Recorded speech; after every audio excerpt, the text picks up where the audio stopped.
Very well. Indeed. Indeed. Yes.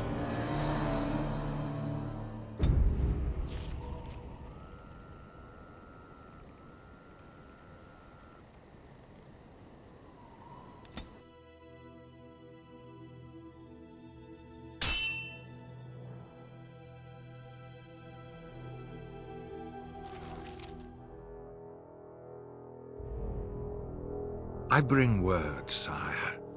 There are demands from the Banorn that you step down from the Regency. They are said to be gathering their forces, as are your allies.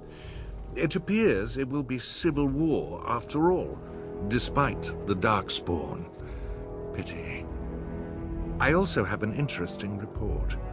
There seem to be Grey Wardens who survived Ostagar. How, I don't know. But they will act against you. I have arranged for a solution, with your leave. The Antivan Crows send their regards. An assassin? Against Grey Wardens, we will need the very best, sire. And the most expensive. Just get it done.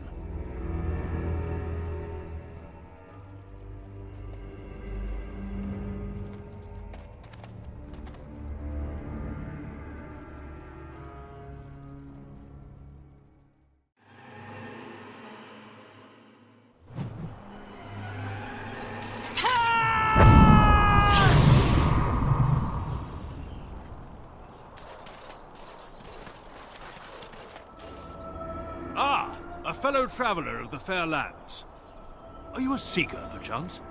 My packs are light, but I have a tome of strange origin. The Deus V Eternus, rumored to be the last message to a sinful world from the Maker himself.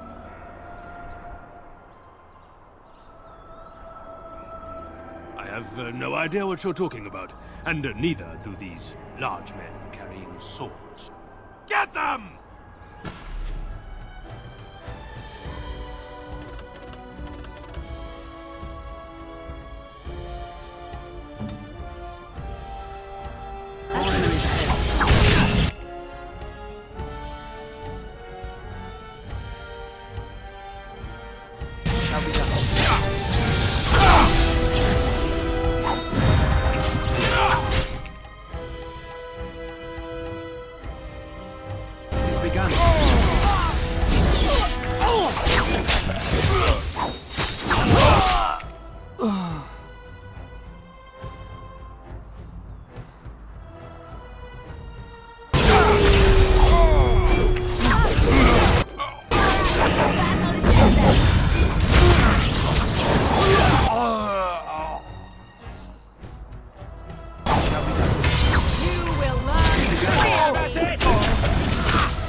I shall do it.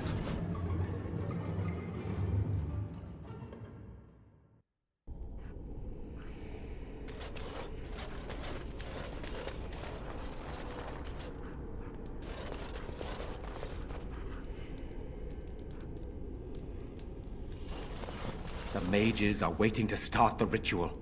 The mages wait to perform the ritual. I do hope this is worth the time it has taken to assemble them. I've told you the only thing I can think of that might help. Until you make a decision, I think I should remain here. I can keep an eye on the boy, so to speak. If the demon rears its head, I can warn these people. Really, this is the least I can do. Once this is over, you or they can decide what to do with me.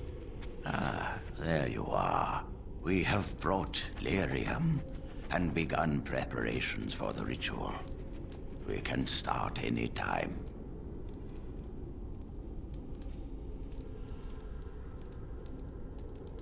Yes, we haven't sufficient lyrium at present to send more than one mage into the Fade.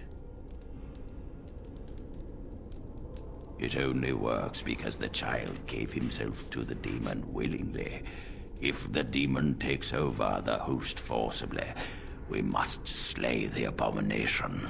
We have only enough lyrium for one attempt. I hope you succeed. Such a young lad deserves better than execution. It truly depends on the manner of demon. It sounds like a spirit of greed and desire, one of the more powerful in the hierarchy. It will likely engage you in dialogue and tempt you with an offer. Avoid it. Making deals with demons never turns out well. I'm glad we decided to take this route. This is really the best option. Very well. Who will go into the Fade? Then let us begin forthwith.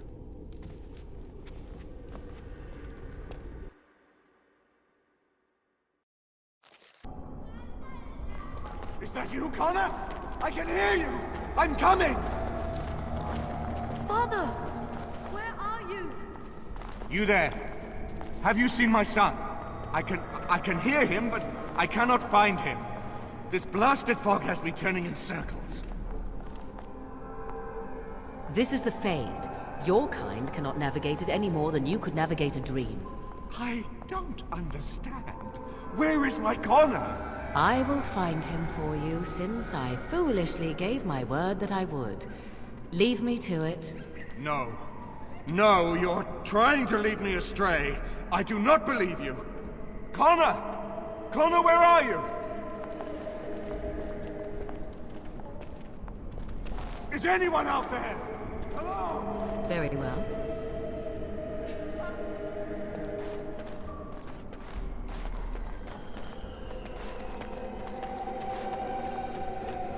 Who are you? Are you the one that made Father ill? Tell me now! I do not have time for fool children. Now tell me where this demon is. Fool! You won't get near her. I won't let you.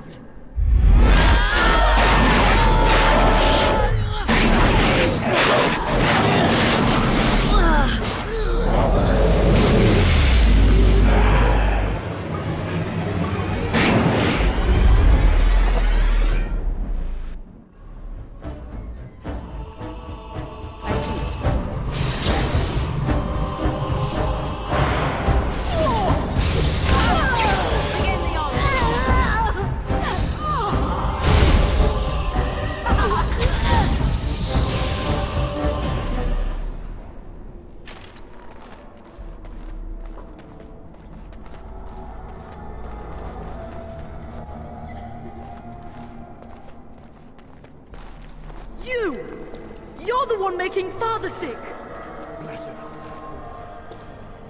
Why do you keep hurting me? Why are you trying to stop me? Enough of these games. Give me what I want. Trespasser! I will drive you out!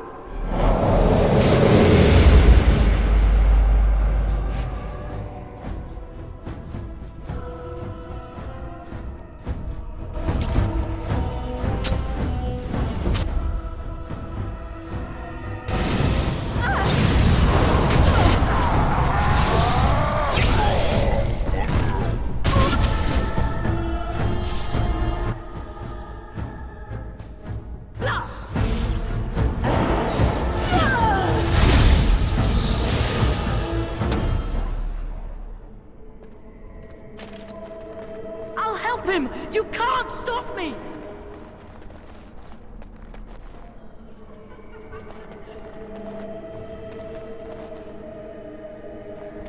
Father wanders, seeking me, trapped within my web.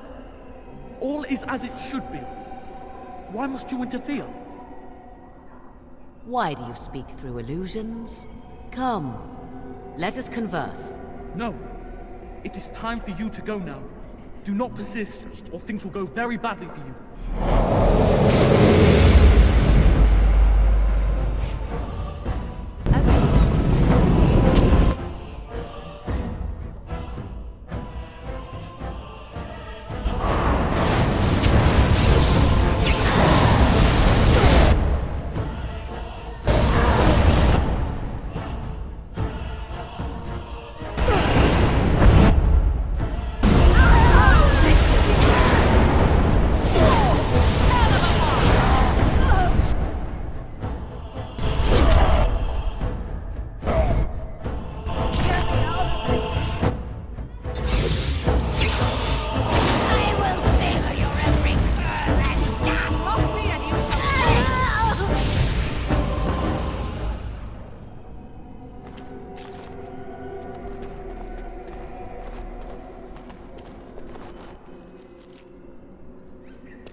Very well. No more illusions. Now we meet face to face. You see my true form, and stand in my domain. It is here I am most powerful. And yet I have no wish to engage your power, nor should you be so eager to engage mine. Perhaps we should converse instead. I will not become an abomination no matter what you try. One soul I already possess. I do not need another. You need not fear me on that account. I wish only to talk. Do you take me for a fool? I know better than to bargain with your kind. Alas, that is sad. Very well then. If you wish a battle, you will have it. Let us see if your power matches your boldness, creature.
So it is over. Connor is his old self. He does not seem to remember anything, which is a blessing. I suppose we will need to send him to the Circle of Magi's tower for training, once the war is over. It's so odd to think of the boy as a mage, of all things. Eamon has much to mourn and rebuild should he recover. But at least he could be thankful that both his son and wife are safe. I owe you my deepest thanks. I can scarcely believe Connor is the boy he once was. There is still the matter of Jowan. His poisoning Eamon began this whole mess, yet he lives. I must decide what becomes of him. We will hold him for Eamon to decide his fate. If he doesn't recover, Jowan's fate is sealed. What do you think? You spoke with him, have you not? You know what he has done better than I do, even.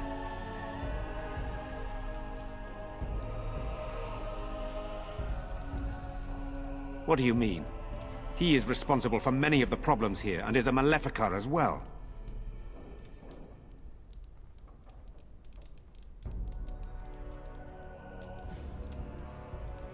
Perhaps you are correct. But that is Eamon's decision, not mine. I'm sorry. Jowan stays in the dungeon for now. But our task is not done yet. Whatever the demon did to my brother, it seems to have spared his life, but he remains comatose. We cannot wake him. The urn. The Urn of Sacred Ashes will save Eamon.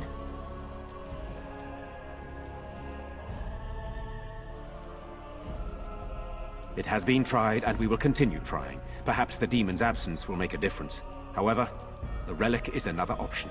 My husband funded the research of a scholar in Denerim, a Brother Genitivi.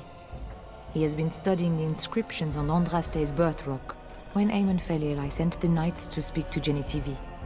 I hoped that he had finally discovered the location of the Urn of Sacred Ashes itself. They were unable to locate Genitivi. In desperation, I sent more knights in search of the brother, or some clue of the urn's location.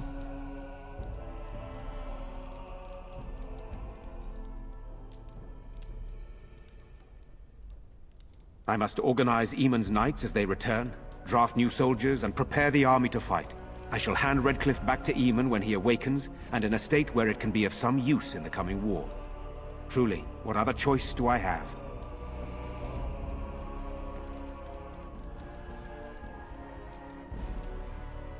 No one else can. Even if I wished to do it myself, I cannot abandon Redcliffe to its own devices. Perhaps you could seek out the brother's home in Denerim and see if any clues remain on his whereabouts. It is the only place to begin the search, I think. I must go to the hall and begin rebuilding. I wish you luck, and may the Maker go with you.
You saved my son's life, as well as my own.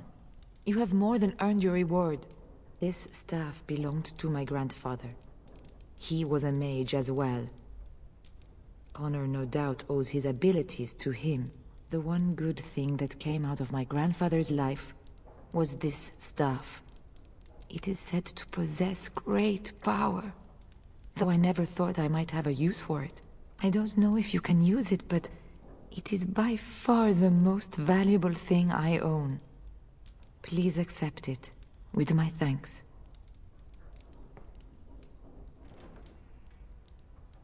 Now I pray you can save my husband. If my son is to live, I do not wish him to be without a father.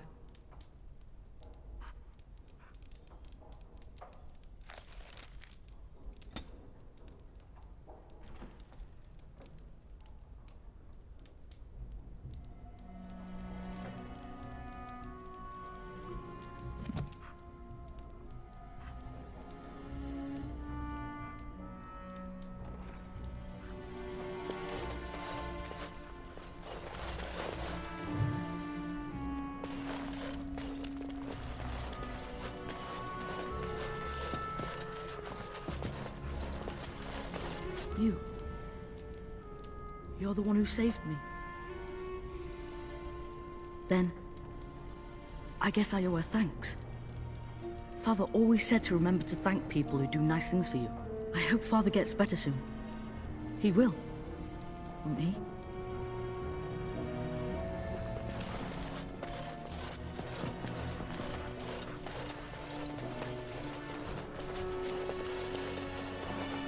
It is begun.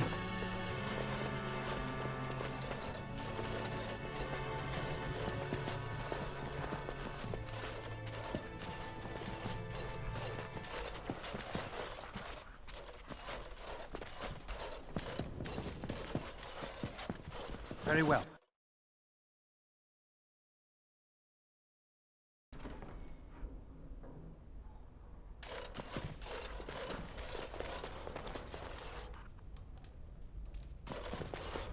You return.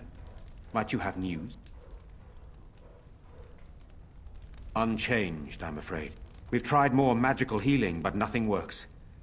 As time passes, I become more and more convinced the urn might be our only hope. Yes, but they are returning slowly. No doubt the war's progress, as well as the Darkspawns, hinders many of them. Then I must resume my duties. The civil war continues, and Loghain is no doubt angered Redcliffe has not been disabled. Good luck, my friend. I hope this continues to go well, for all our sakes.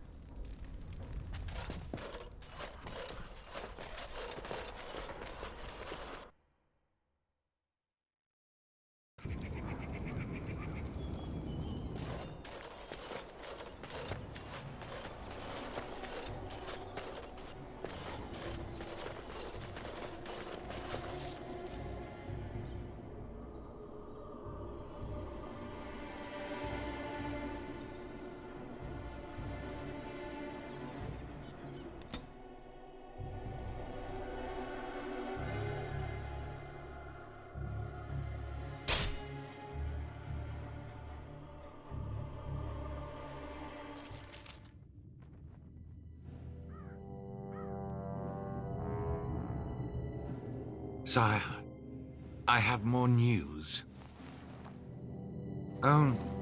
Yes. Well, it seems that the fighting has gone Enough. exactly as you... I would like to know what you intend to accomplish, Father. Should we not be fighting the Darkspawn instead of each other? The nobility should be brought into line and then the Darkspawn defeated. This is no true blight, Honora. Only Kaelin's vanity demanded it be so. Beg pardon, sire. But blight or no, we may not have the manpower to face the Darkspawn soon. Kaelin approached your legions for support, did he not? Never! Marek and I drove those bastards out! Not roll out the welcome for them now! We need help, Father. We cannot deal with this crisis alone. Ferelden will stand on its own!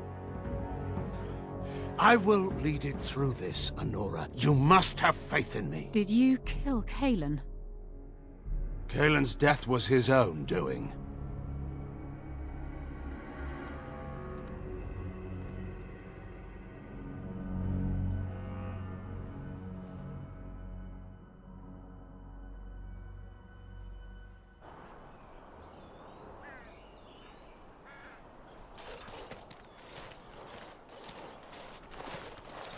Oh, thank the Maker. We need help. They attacked the wagon. Please help us. Follow me. I'll take you to them. It has begun.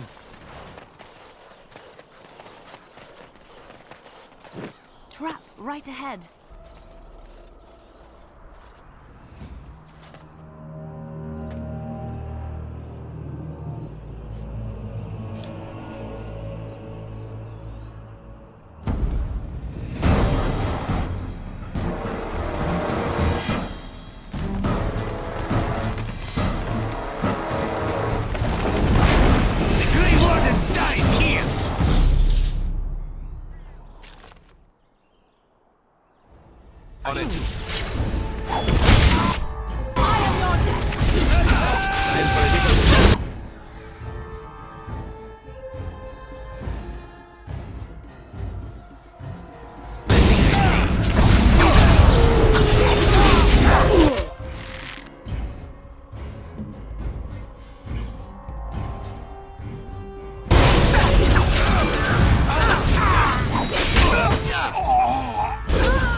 At your...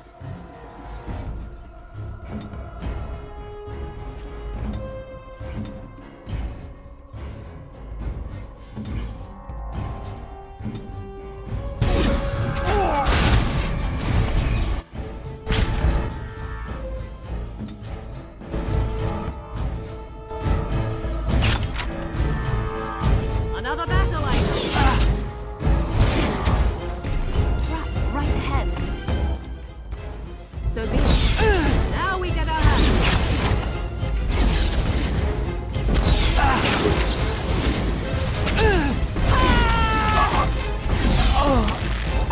Make a preserver.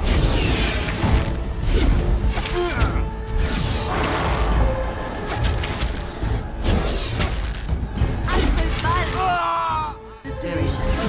Sometimes.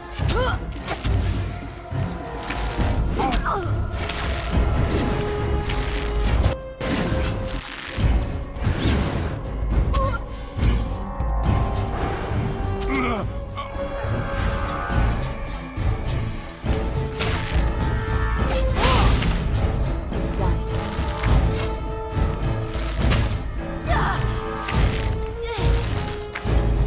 Enough!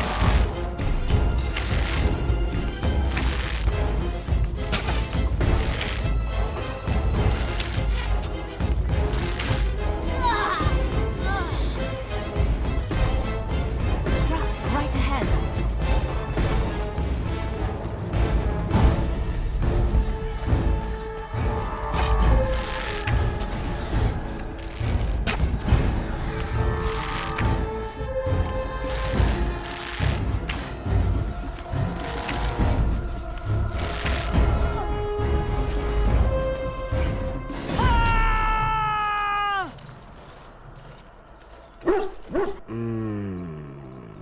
Oh, what? I rather thought I would wake up dead, or not wake up at all, as the case may be. But I see you haven't killed me yet.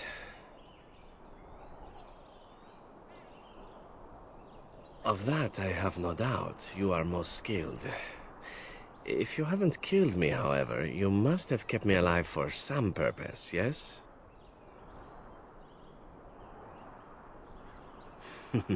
It is my way, or so I am told. Let's see then. I assume you kept me alive to ask me some questions, yes? If so, let me save you time and get right to the point. My name is Zevran. Zev to my friends. I am a member of the Antivan Crows, brought here for the sole purpose of slaying any surviving Grey Wardens, which I have failed at, sadly.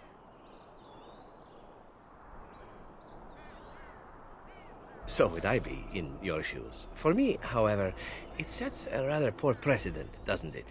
Getting captured by a target seems a tad detrimental to one's budding assassin career.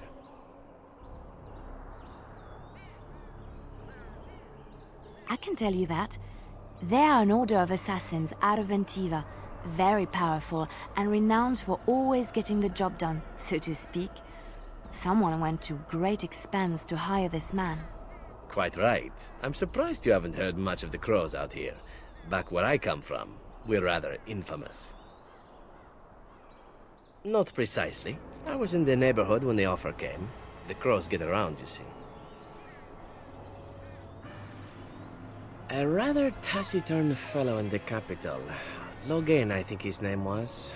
Yes, that's it. I have no idea what his issues are with you. The usual, I imagine. You threatened his power, yes? Beyond that, no, I am not loyal to him. I was contracted to perform a service.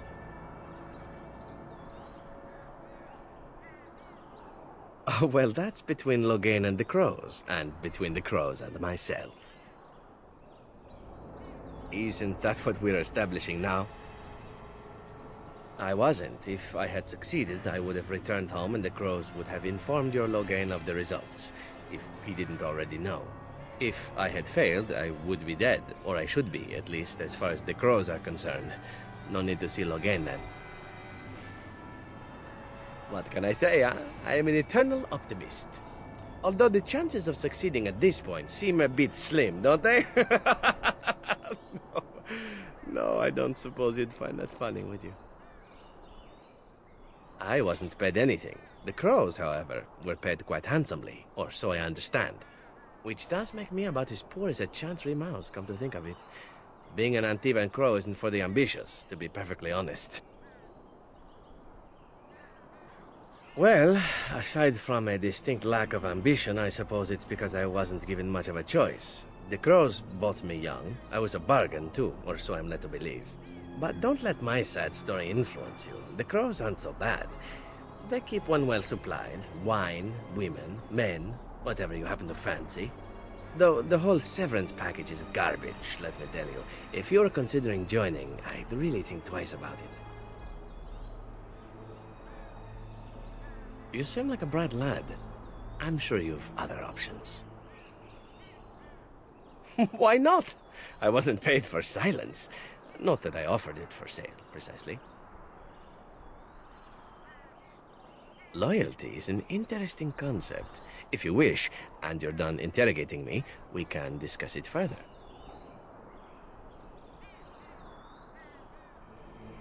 Well, here's the thing. I failed to kill you, so my life is forfeit. That's how it works. If you don't kill me, the Crows will. Thing is, I like living. And you obviously are the sort to give the Crows pause, so let me serve you instead. I happen to be a very loyal person. Up until the point where someone expects me to die for failing. That's not a fault, really, is it? I mean, unless you're the sort who would do the same thing, in which case I don't come very well recommended, I suppose. To be completely honest, I was never given much of a choice regarding joining the Crows. They bought me on the slave market when I was a child. I think I paid my worth back to them plus tenfold. The only way out, however, is to sign up with someone they can't touch. Even if I did kill you now, they might just kill me on principle for failing the first time. Honestly, I'd rather take my chances with you. Possibly. I happen to know their wily ways, however. I can protect myself as well as you. Not that you seem to need much help. And if not, well, it's not as if I had many alternatives to start with, is it?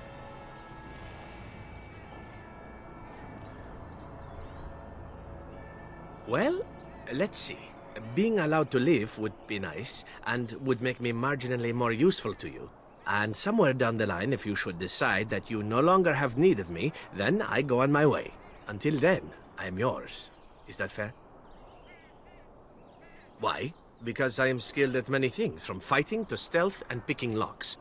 I could also warn you should the Antivan Crows attempt something more sophisticated, now that my attempts have failed. I also know a great many jokes. 12 massage techniques, 6 different card games. I do wonderful at parties, no? What? You're taking the assassin with us now? Does that really seem like a good idea?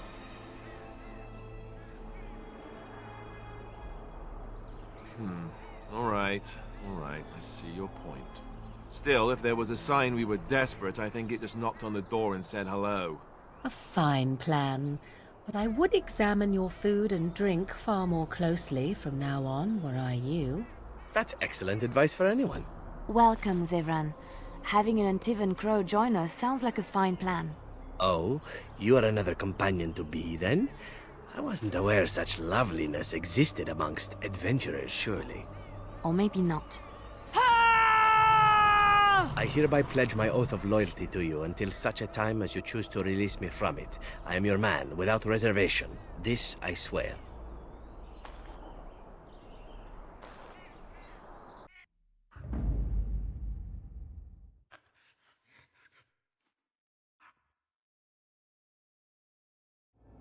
Blast it.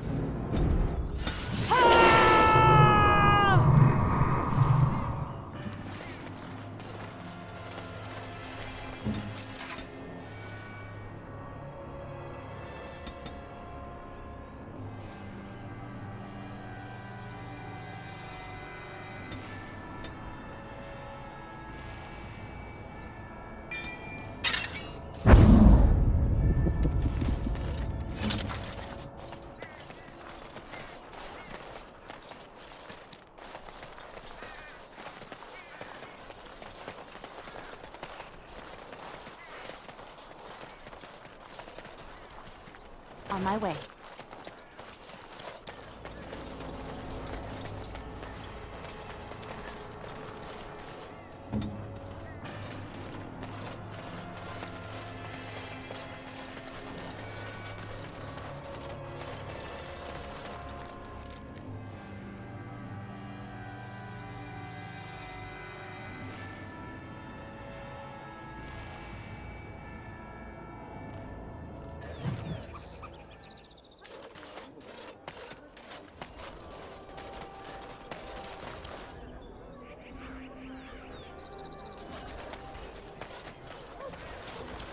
As there is but one world, one life, one death, there is but one God, and He is our Maker. They are sinners who have given their love to false gods. What? No mention of dessert? Surely this is a miracle. All men are the work of our Maker's hands, from the lowest slaves to the highest kings. Those who bring ham without provocation to the least of his children are breaded and accursed by the Maker. Those who bring ham? And the Maker does not bread sinners. Oh, would you stop correcting me? I know the chant like the back of my hand.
Strange that matters can be so tumultuous and yet the day still be so bright. Oh, my pardon. Just thinking aloud. Are you here for the Chanter's board?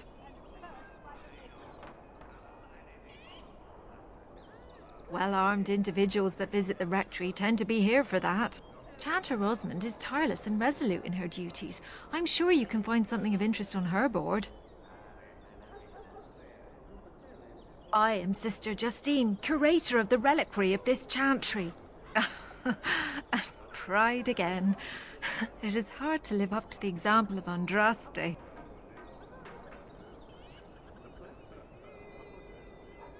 I have always been fascinated with history. What better place to indulge that than the birthplace of the Maker's prophet? To be the curator of this chantry and to be so young. I fight a battle with pride, and hopefully the Maker can forgive my occasional defeat. The archivist tends the books, and I tend the sacred relics. I also search for more to add to our collection, which is more difficult than it sounds. A hawker on the street will claim to have an actual finger bone of Andraste. In this city alone, you could make the skeleton of 10 prophets from fingers alone.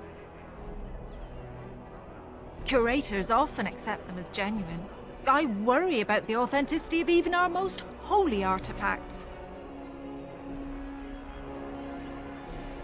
When I was a curator of a much smaller chantry in Orlais, I thought that false relics slipped through because of laziness. But the life of the cloth is never an easy one, and that explanation always seemed hollow to me. Now I believe it's the seduction of the divine. We all want a personal connection to the Maker. We want to believe that what we hold in our hands is the actual sandal that slipped from Andraste's foot before the fires consumed her. Faith is of the heart, not of the head. When the heart is ungoverned by reason, charlatans have powerful tools to deceive.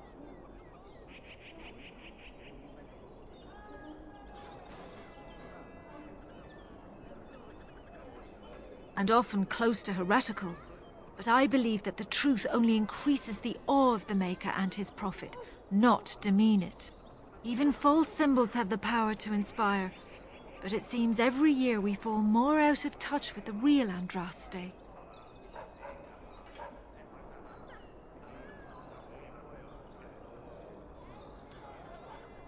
You've shown admirable patience listening to my diatribe before. I will not bore you again. Suffice it to say, I look for and authenticate holy relics for the Chantry. Well, there's one that might be real. I couldn't prove it wasn't. Perhaps you can understand my skepticism. So many claims, so few truths.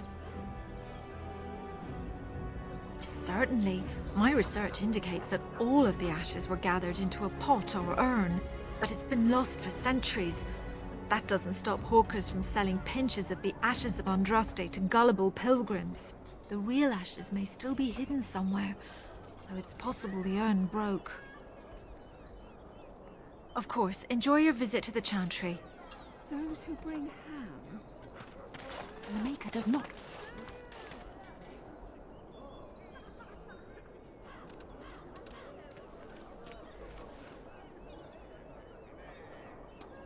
Puppy!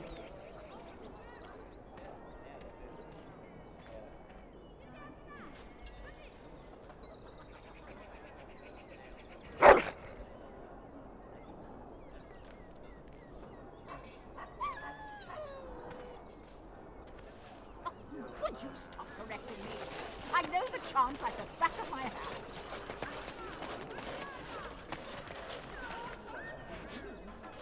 Good to see you again.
My client appreciates your generosity.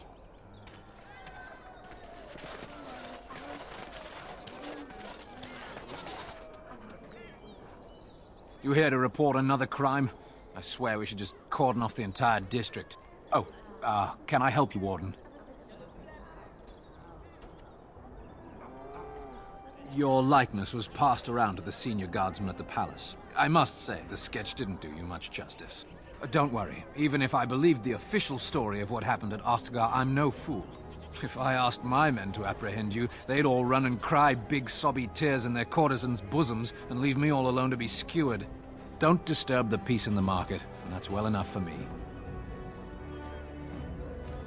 The lower market isn't deemed important by the captain of the guard, even less with Arl Howe in charge. So when I finally get the new men I request, I get the delightful surprise of discovering their Lord Such-and-Such's illegitimate, untrained, moronic whelps. But lords keep sending me more of them. It's decent pay, no expectations, a uniform. So I have a legion of bastards to protect the market from pickpockets, stabbings, and whatnot, and Arl Howe's specially picked men are the worst of the lot.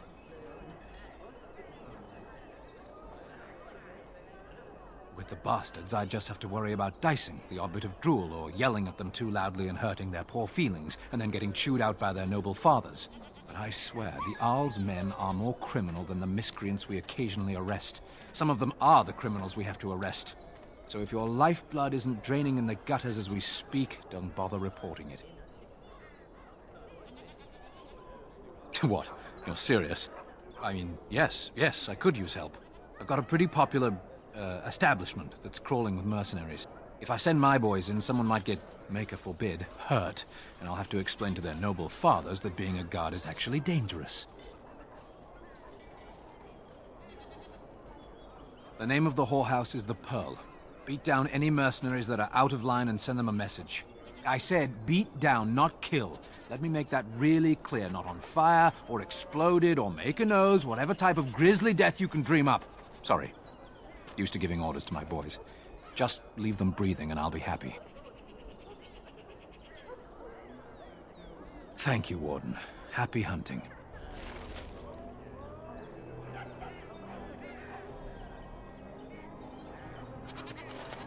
I have never seen such a collection of merchants and people before. 'Tis always so? Yes.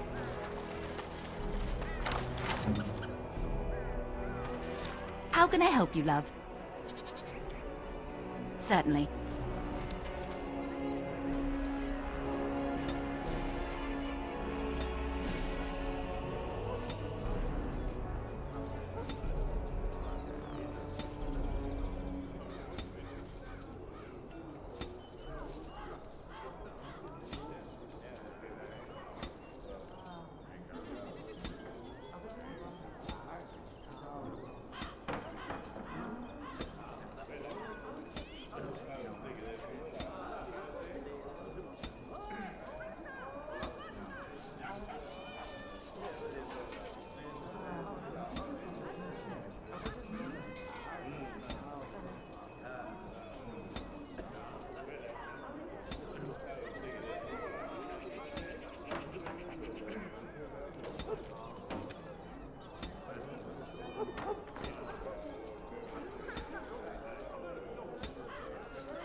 Welcome, friends. Welcome to Wade's Emporium. We have the finest armors in Denerim, maybe in all of Ferelden. How may we assist you?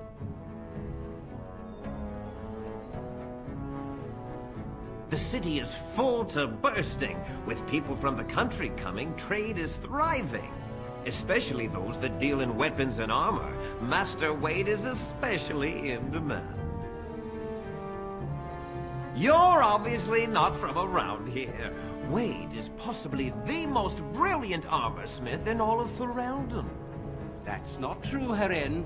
The dwarves of Orzammar make the finest armors around.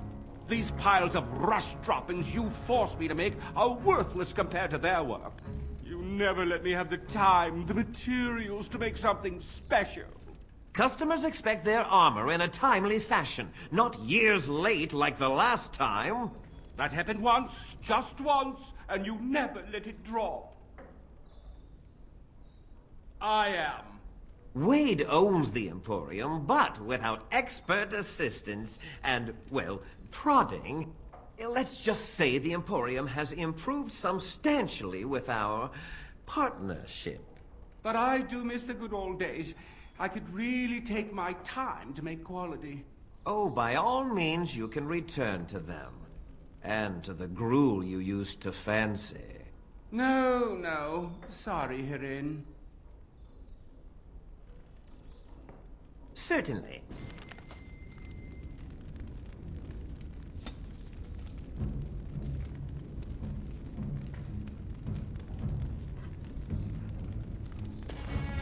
Herin, the bloody customers are bothering me again. What do I pay you for, anyhow? Sorry. Wade is a genius. Truly, you will be astonished by his work. But he doesn't deal with customers. If you need anything, please ask me. And tell him I don't want anyone looking over my shoulders either. I'm thinking, blast it all. Truly sorry, sire.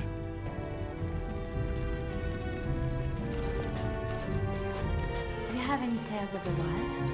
None of the sort you like. No princesses in tall towers or knights throwing themselves at whole armies.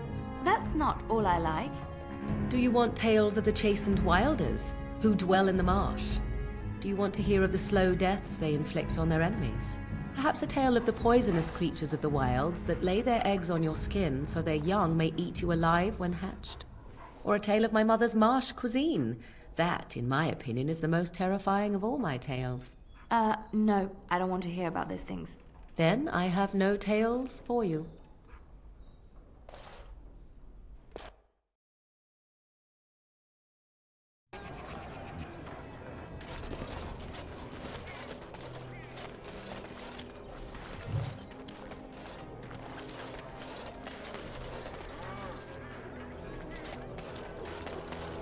That's my sister's house. I'm almost sure of it. This is the right address. She could be inside. Could we go and see?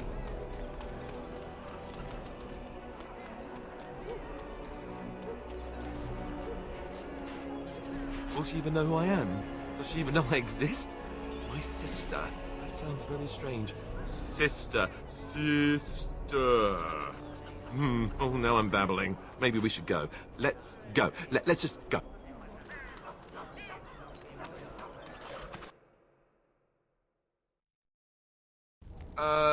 Hello?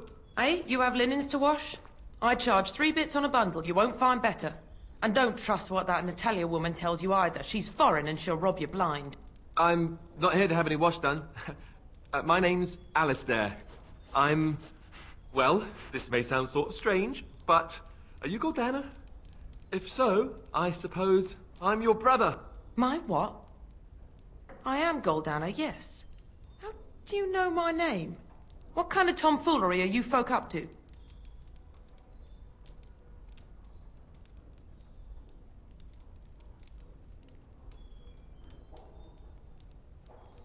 Look, our mother, she worked as a servant in Redcliffe Castle a long time ago before she died. Do you know about that? You! I knew it! They told me you was dead. They told me the babe was dead along with mother, but I knew they was lying. They told you I was dead? Who? Who told you that? Them's at the castle. I told them the babe was the king's and they said he was dead. Gave me a coin to shut my mouth and sent me on my way. I knew it. I'm sorry, I didn't know that. The babe didn't die. I'm him. I'm your brother. For all the good it does me. You killed mother, you did, and I've had to scrape by all this time. That coin didn't last long, and when I went back, they ran me off.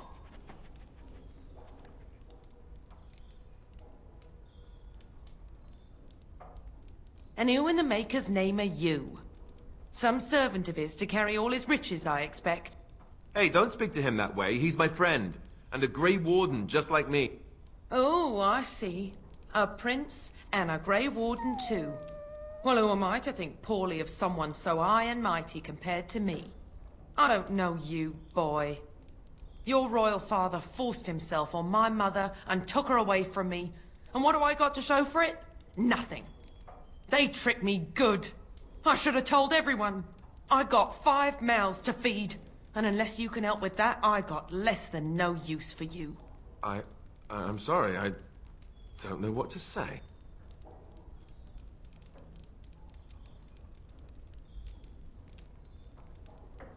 Well? So he's found it. I'm his sister. But what are you to me, boy? Except the one who took my mother away, hmm? You think I wished her dead? I never wanted that. I didn't have the life you think I did, Goldana. I suppose not. A bastard is still a bastard, isn't he? But... brother or no, I've got 5 mouths to feed and no time to spare until they are. And let me promise you this, Goldana. I'll do whatever I can, speak to whomever I have to ensure you and your children are taken care of. That sounds all well and fine. But you'll have to forgive me if I don't exactly hold my breath. You have my promise. I can't give you more than that. Let's go. I want to go. Goodbye, sister.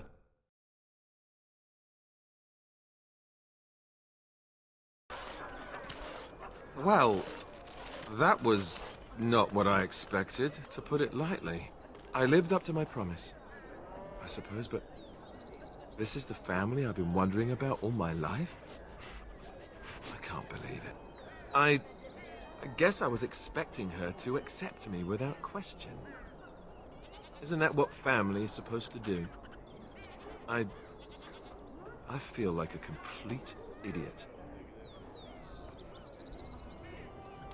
Yes, I suppose you're right. I should. Let's just go. I don't want to talk about this anymore. Very well.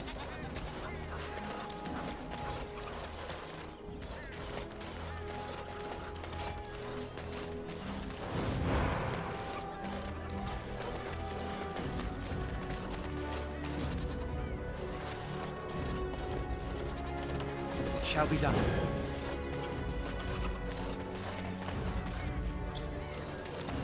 Good day. The market is busy, is it not? Come, rest here. I have the finest selection of flowers and Orlesian-scented oils in all of Denerim. For a lady friend, perhaps? Roses can open any woman's heart, you know.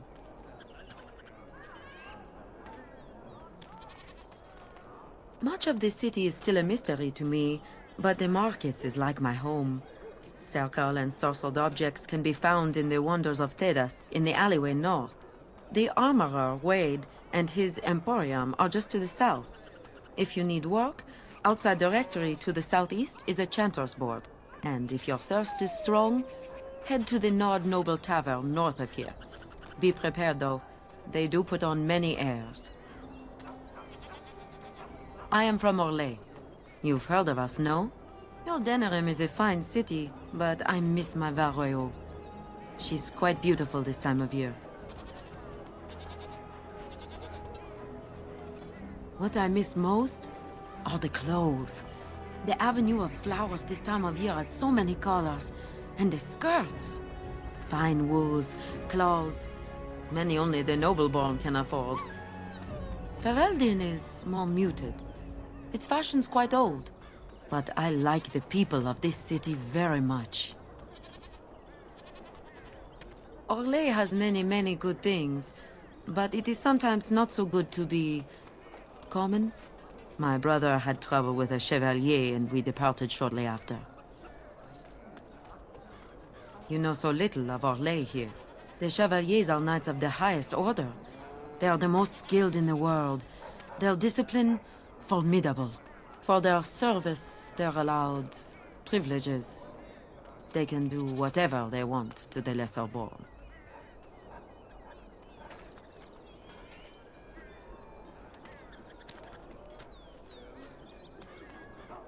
Because there is little choice.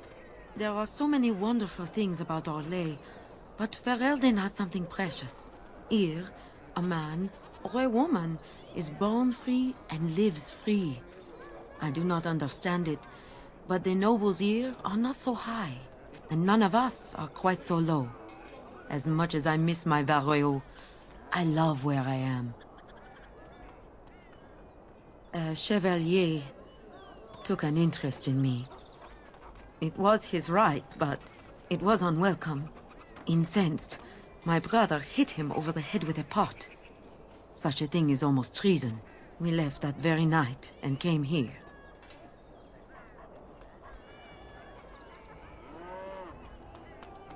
That and more. Some revere them for their skill and their high service, but others tread lightly. As lightly as the mouse in the cat's den. If you will excuse me, I feel a touch lightheaded.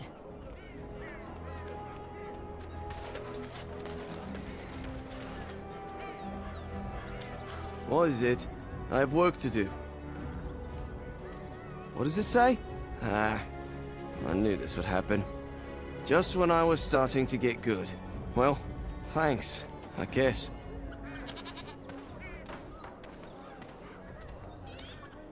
I am ready.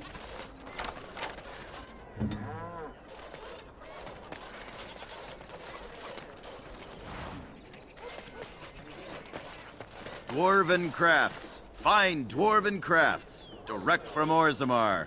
You won't find better. Welcome, welcome. We sell only the strongest dwarven steel, folded over 100 times in the forges of Orzammar. In times like this, surely your group could use some extra protection on the road. I'll answer what I can, but my policy is not to sell things that don't belong to me.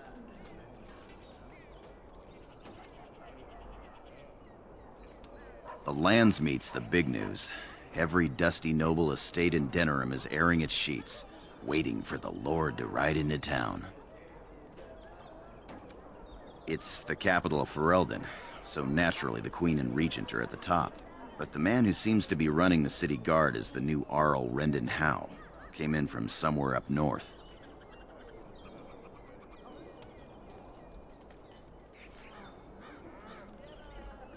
Every piece comes with a stamp of assurance from my wife's father, the best smith in Denerim.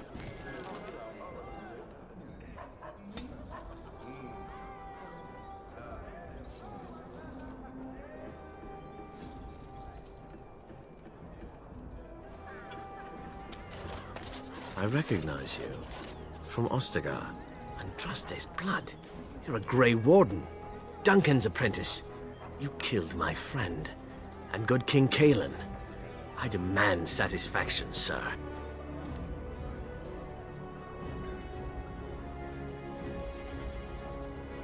An uncommon traitor deserves no common death. We will meet on the field of honor, and my blade shall see justice done. Meet me in the back alley behind the Nod Noble Tavern. There we will duel.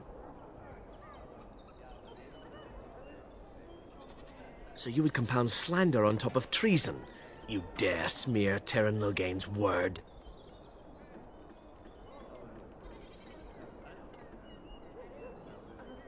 I do not like your tone, sir. But you may be right. I may regret this, but I cannot duel someone who may be guiltless. Leave, Warden. If I find proof, we will meet again.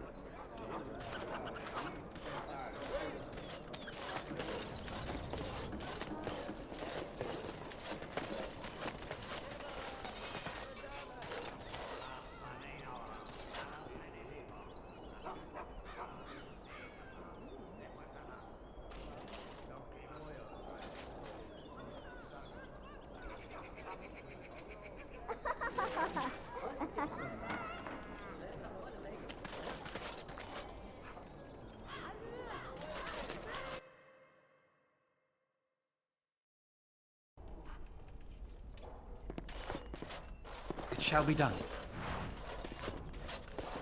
I shall do it.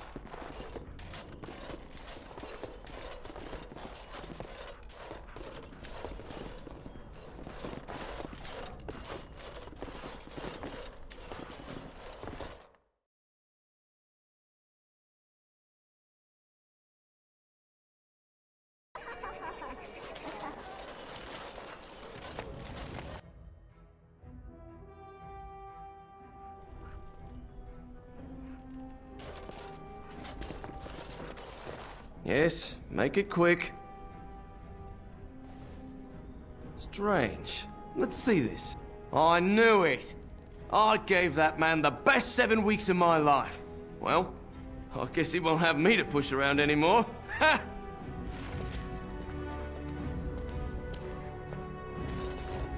Welcome to the wonders of Thedas. We carry items crafted by the Circle, as well as a variety of antiquities. Is there anything you would like to see?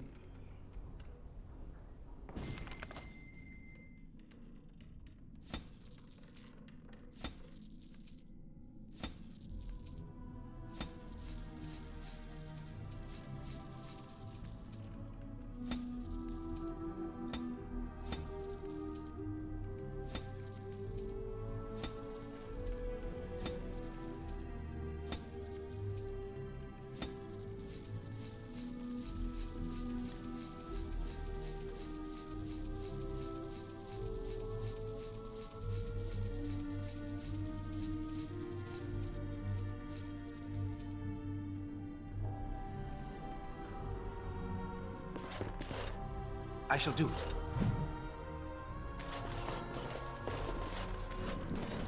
This stuff. Don't they have any miniature golem dolls?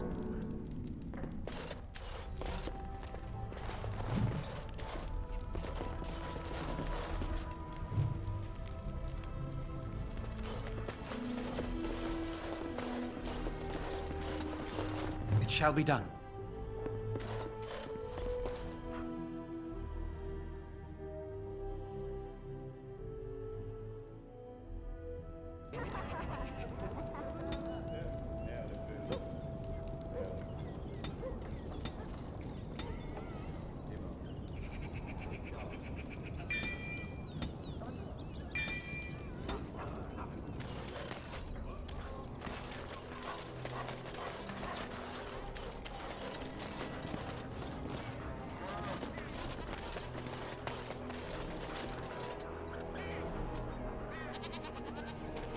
Another visitor, the Maestro. Enjoy browsing my wares.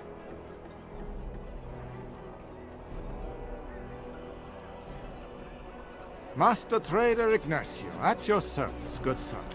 My cousin and I have trade connections all along the seaways. We have furniture, silks, carvings, and much more. Caesar handles the trade stock, I handle other affairs.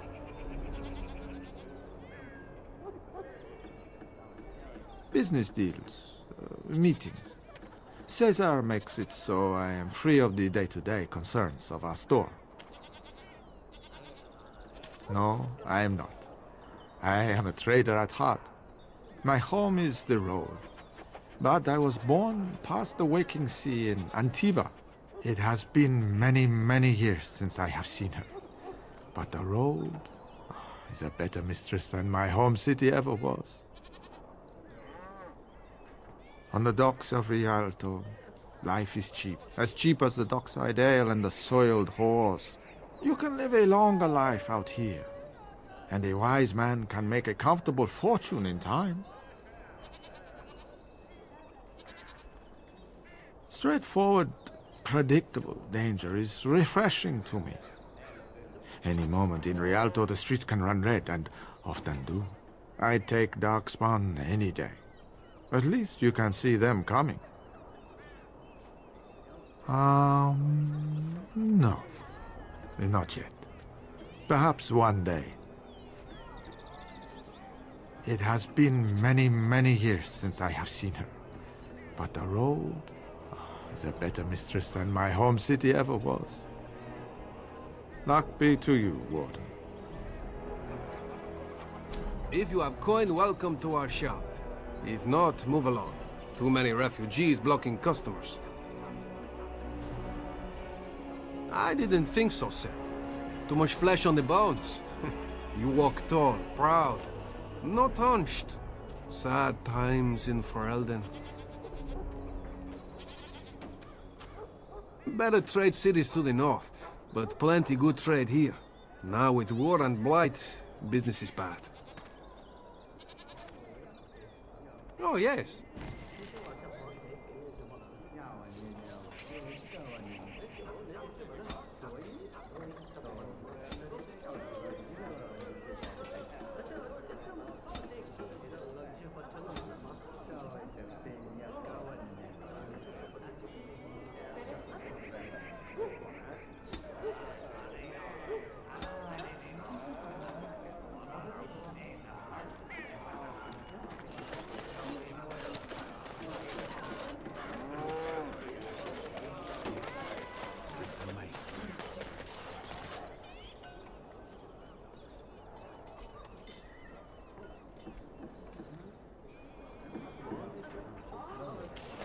Message for you, my lord.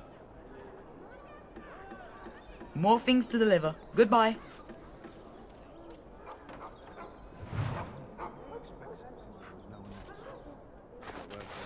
By order of the new Arl of Denerim, no one is to enter the alienage.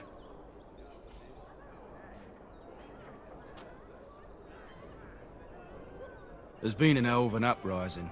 Knife ears even have the gall to attack the Arl's only son. Killed him in cold blood. With the whole Urian family dead, the regent appointed Rendon Howe of Amaranthine the new Arl of Denerim. First thing he did was lead a purge of the alienage. It's a mess in there. When things are put back in order, the gates will be reopened. Now on your way.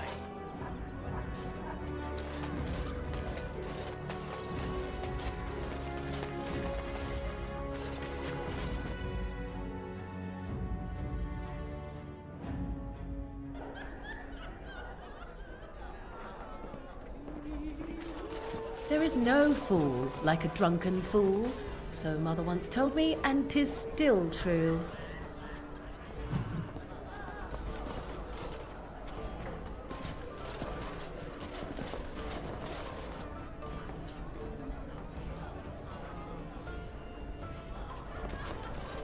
So, you met this sibling of yours?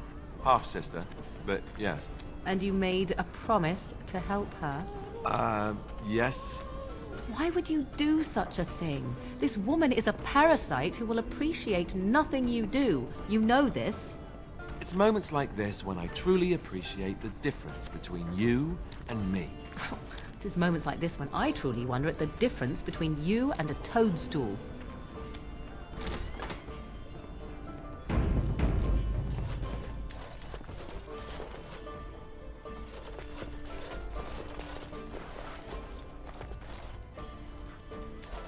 You hear about a note? Maybe we have some things we can talk about. You are of great interest to me.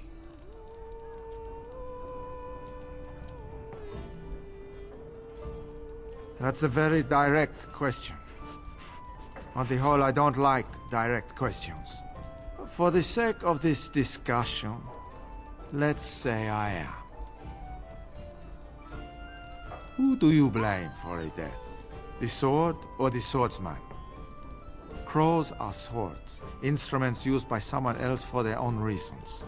So, one of our swords is hired out. He and his employees will do their job or die trying, but the crows as a whole have no bias.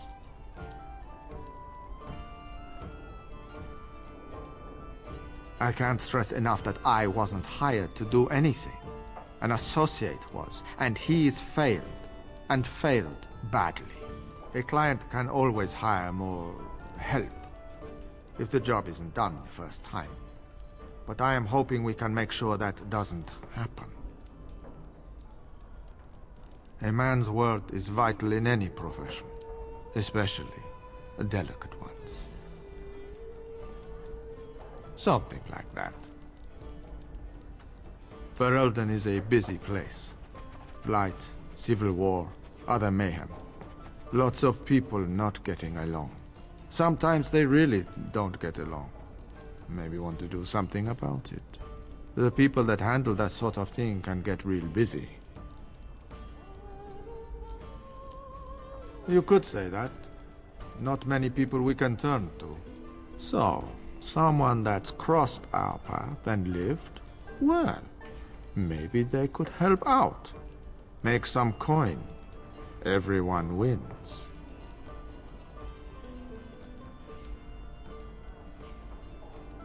I hand you a scroll. You read it, you learn about someone interesting. If you find out something happens to him, something unfortunate, then if we talk again, I give you money for letting me know. You don't like what's on the scroll, don't do anything. Maybe he has an accident and someone else tells me all about it. You can never be too careful. Can you blame someone for being circumspect? That I cannot do. One master has a contract on you. But if you help us out, maybe if that master asks for help, he'll just get silence. Yes? There you go. Makes for fine reading. If that's all, luck be to you.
My shift's nearly over. Thank Andraste. What can I get you, stranger? There's terrible news. Everyone is talking about a battle in the north between Logain's men and Ban Bronik. The Ban was utterly crushed. Someone told me that he was meeting with Logain to talk terms, but I don't believe it. Surely Logain would never attack someone attempting to parley. Anything else you need? Right, I'll show you around.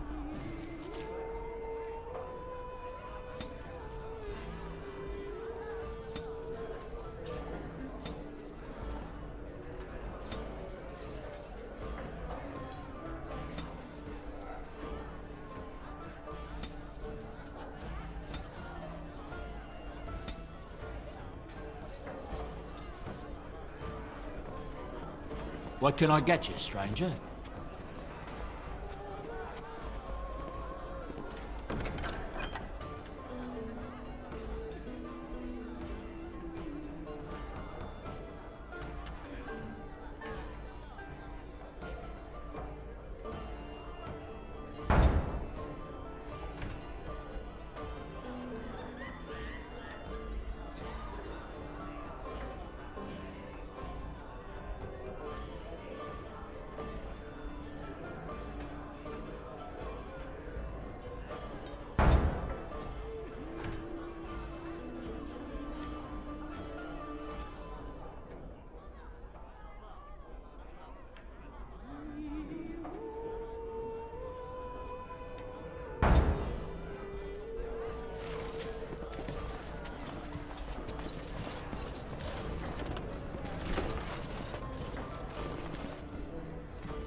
I'm a Crimson Ore. Which way you looking, or we'll rip your damned eyes out and piss in your skull!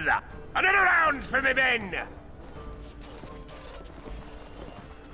Pigs, all of them.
There is one thing I do not understand, Alistair.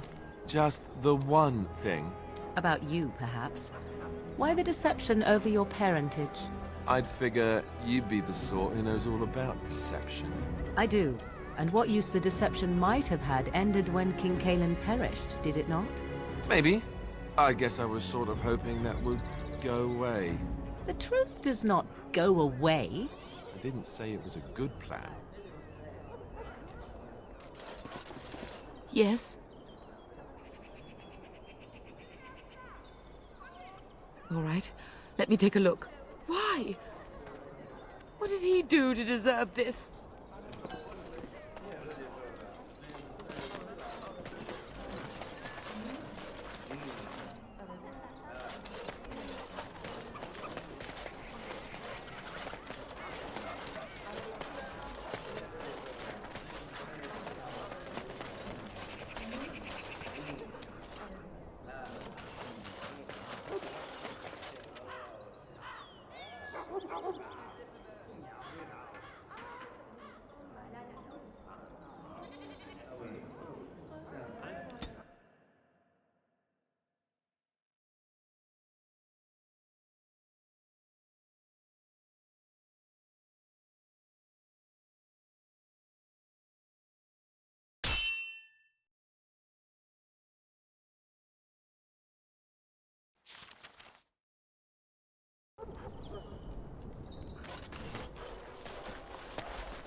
Of course.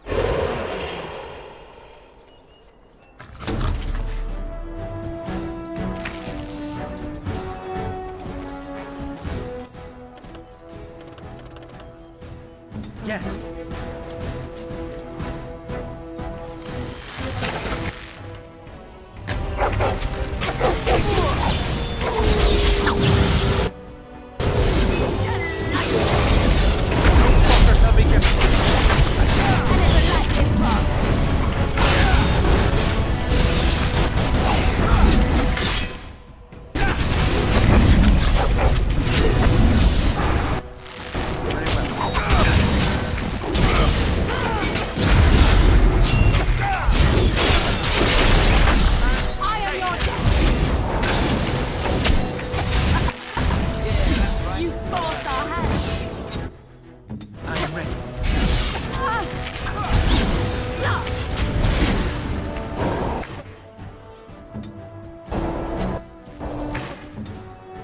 Send me!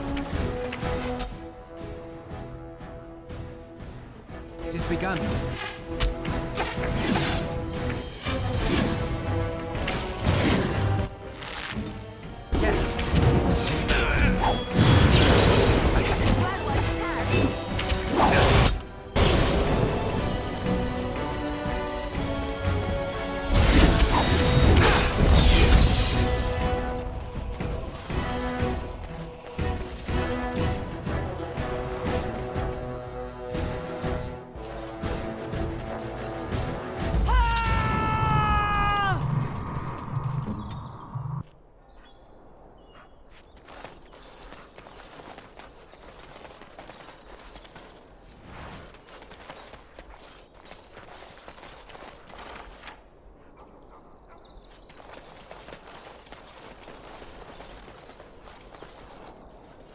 I shall.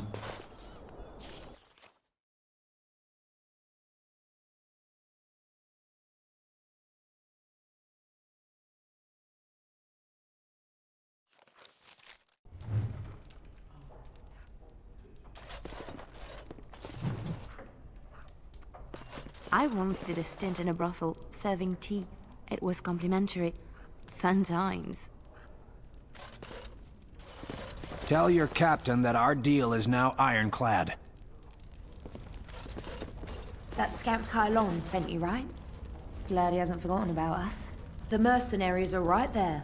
If you're here about other things, just speak up. Welcome to the Pearl. I'm Sanger, the proprietor. Have a seat, get comfortable, and tell me what you need. Every one of my people here is a skilled craftsman, and don't let anyone tell you different. You'll have to go one at a time, I'm afraid.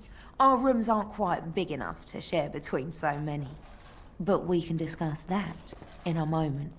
So what would you like me to show you? The men or the women? Or some of both, if you prefer.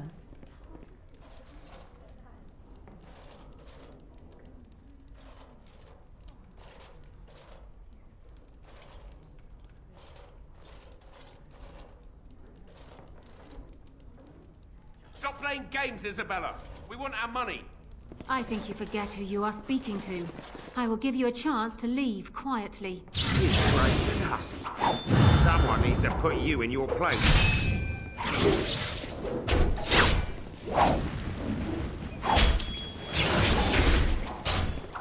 She's too good.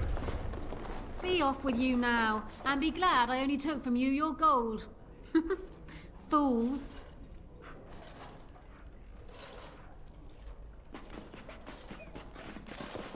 Turn around and walk, stranger. This affair is for White Falcons only. We're the toughest, meanest, and loudest mercenary band from the Free Marches. If you haven't heard of us yet, you will soon. Now get out. Get a load of this guard. You're telling us what to do?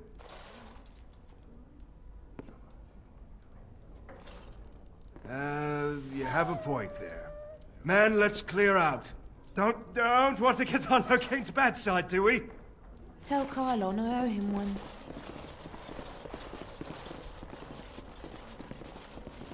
Yes.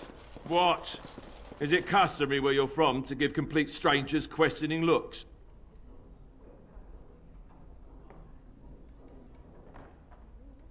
They call me Cassavir. I'm first mate on Captain Isabella's ship. More than this, you do not need to know. Do you lack the ears and eyes? She did not get into the fight, they brought it to her. Some of them never learn. If Isabella consents to play a game with you, it's an honor. You do not ask for compensation if you lose. Isabella commands the crew on the Siren's call. She is a remarkable woman, and as you saw, quite formidable. She calls herself a duelist. But you cannot pay me enough to duel her. I'm not so stupid as those two. You should ask Isabella. I do not know how to explain.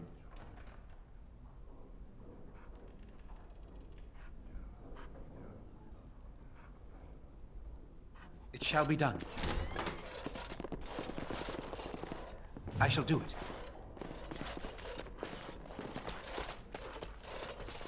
Very well. As you say.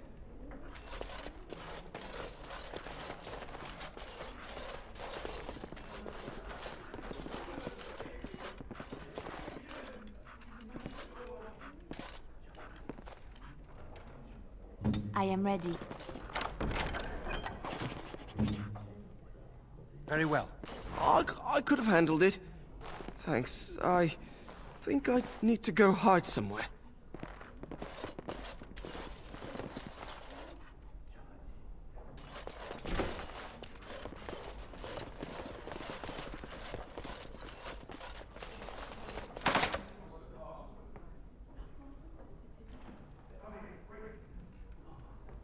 I shall do it.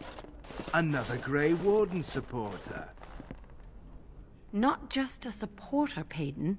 That's a Grey Warden. He's the one Arl Howe is looking for. Our trap landed a Warden? You've got one chance to surrender. For what it's worth, I believe you. Not that I particularly care. We're not common guards, Warden. We're Howe's elite. Shavra, Tenant, and Jarvie, let's kill ourselves a Warden.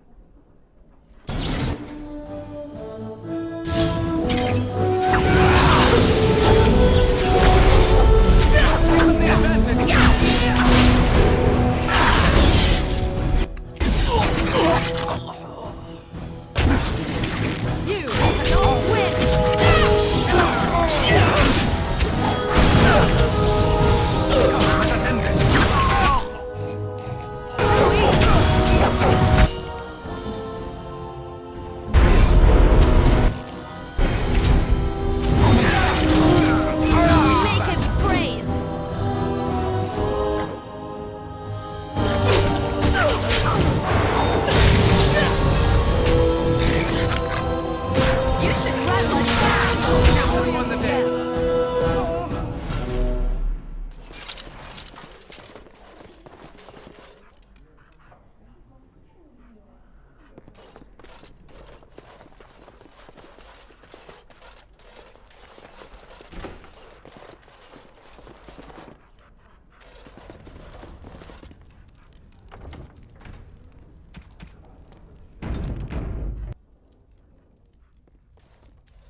I was hoping I'd find you. I heard about the Pearl.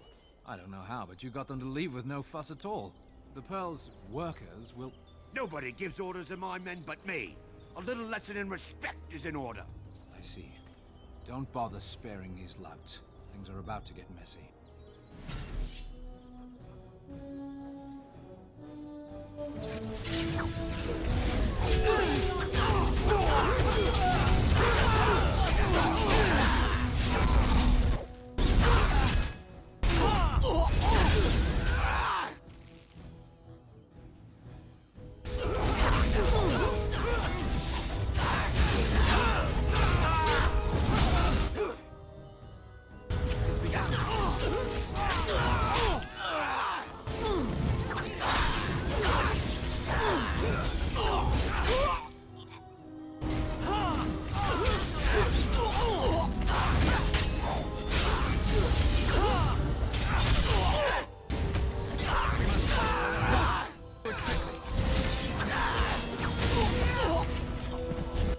Let's make this quick.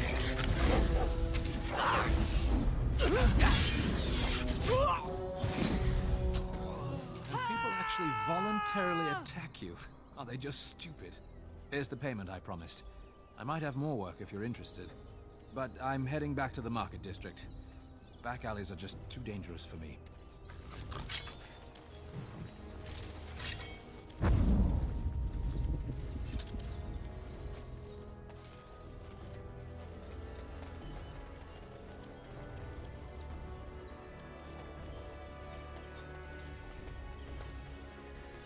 I shall do it.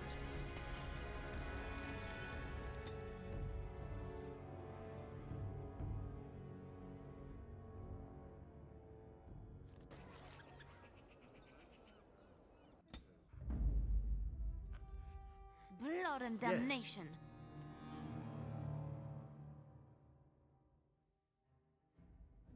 Oh, blast it.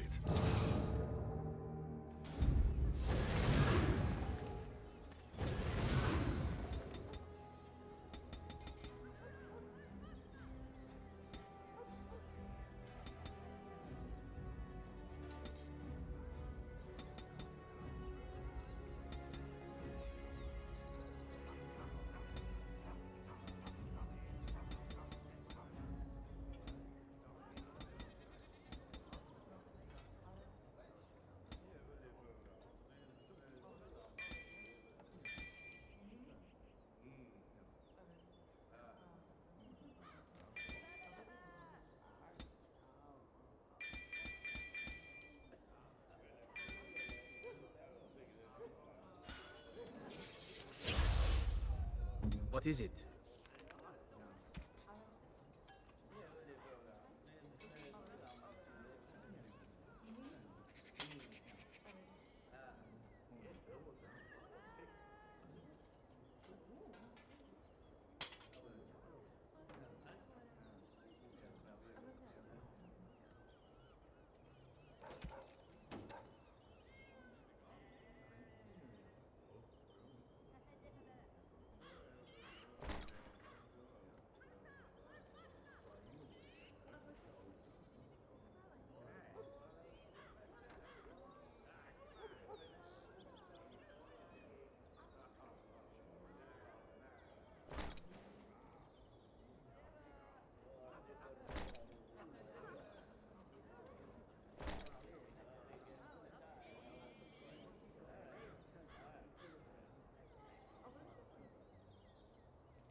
Good to see you back.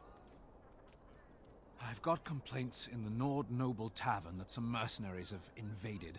Nothing violent has happened. The sellswords are probably just disturbing the nobles' rarefied conversation. Just drum the louts out of there. The barkeep doesn't mind some blood. Or sport, as she called it. Captain said Denerim won't miss a few dead mercenaries. Do what you will, and good luck.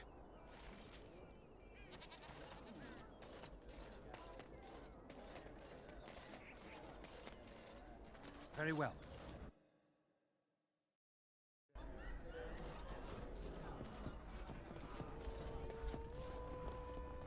What are you looking at?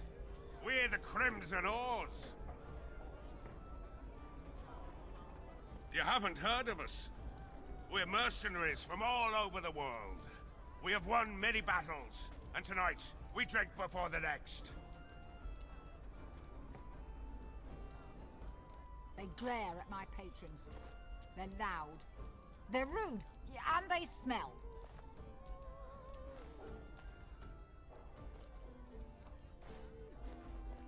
I want them out. If they resist, force the barbarians out. The patrons don't mind a little sport of it.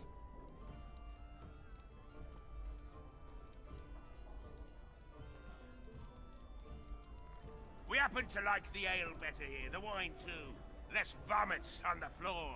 So long as we're paying, they're serving! Ha ha!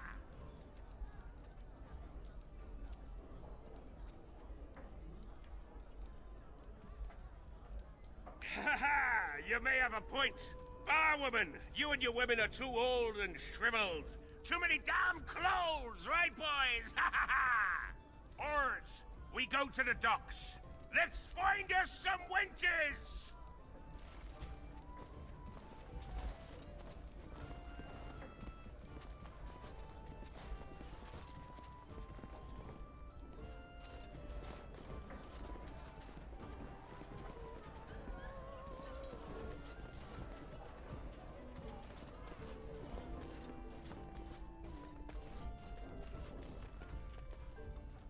A little bird told me one of Logan's friends had an accident.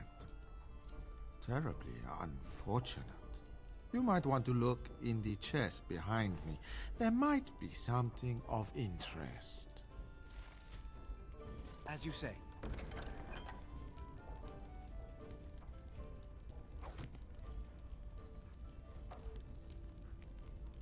Find everything you need? Payment? Oh, just make sure you drop by from time to time. Now, if you'll excuse me. Find everything you need? Deal? Oh, I don't know what you mean. But if anything interesting happens, feel free to come back and consider that chest yours.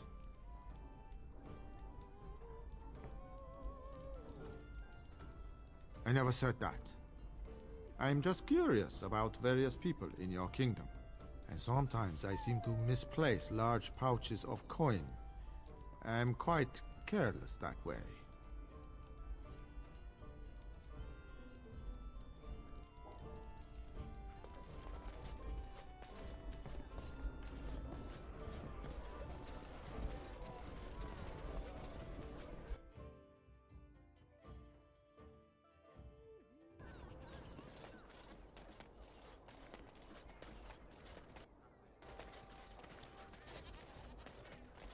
Edwina sends her thanks for getting rid of the Crimson Oars.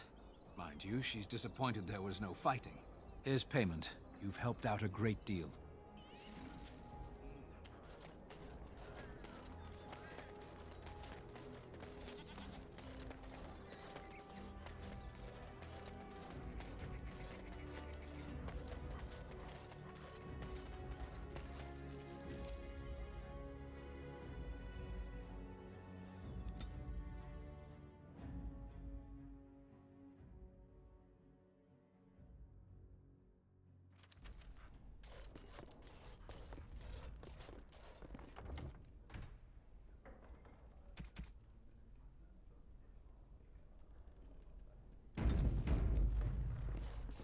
And look who we have here. Come to apologize for leaving me bereft of my lord husband and then vanishing without a trace? You know it was just business, Isabella. Business that turned out well for you, I see. You inherited the ship, I take it. I suppose I never did like the greasy bastard, and the siren treats me far better than she ever did him.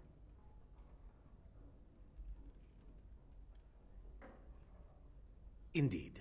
This is Isabella, Queen of the Eastern Seas and the sharpest blade in Lomerin. And Isabella, my dear, you will no doubt be amused to discover that I am traveling with a Grey Warden. A Grey Warden? Charmed.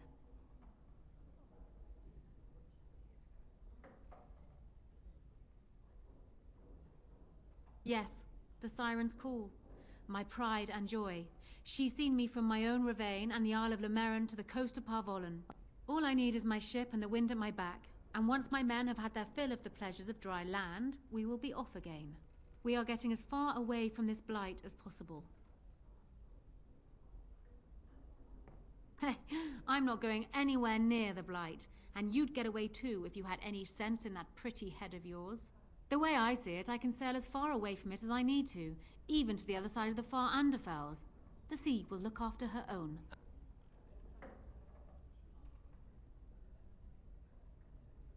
Ah, of course. You have a duty. If you do save us all, sweet thing, I shall return to thank you personally. I have picked up skills from many different places, and turned them into a method distinctly my own. Speed, not strength, is what is essential. I call myself a duelist because I honed my skills in duels with warriors I encountered over the years. As I said, it is better to avoid being hit, and it is best not to get into fights at all. An unusual request, coming from a fearsome slayer of Darkspawn. I am flattered that you wish to learn from me, sweet thing. But I have watched you, and you seem to lack a particular grace that is required. You are accustomed to doing battle a certain way, yes? I can teach you some basics. Perhaps you can pass it on to someone who might be interested in what I have to offer. I do, however, wish to get to know my potential student better, so we shall call for a drink, and you will honor me with a game.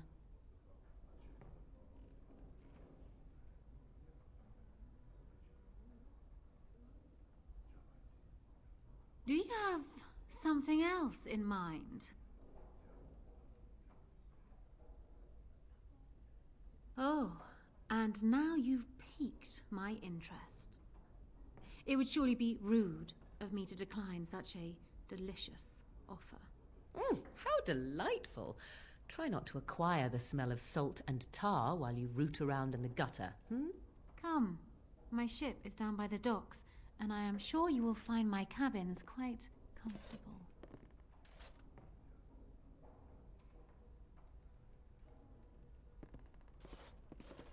Well, that was refreshing. It's been a while since I've bedded anyone but sailors. The peg legs I can stand, but the hooks, ugh.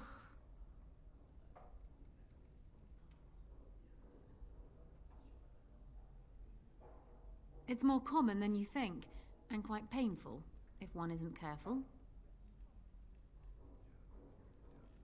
Now, wasn't there something you wanted from me? A lesson, perhaps?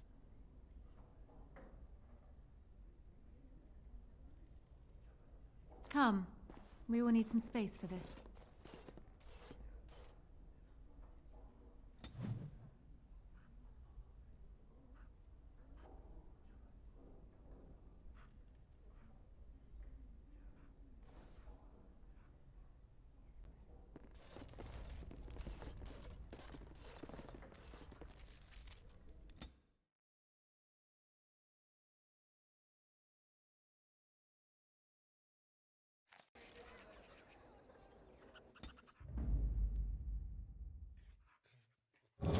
Damnation! Yes. Very well.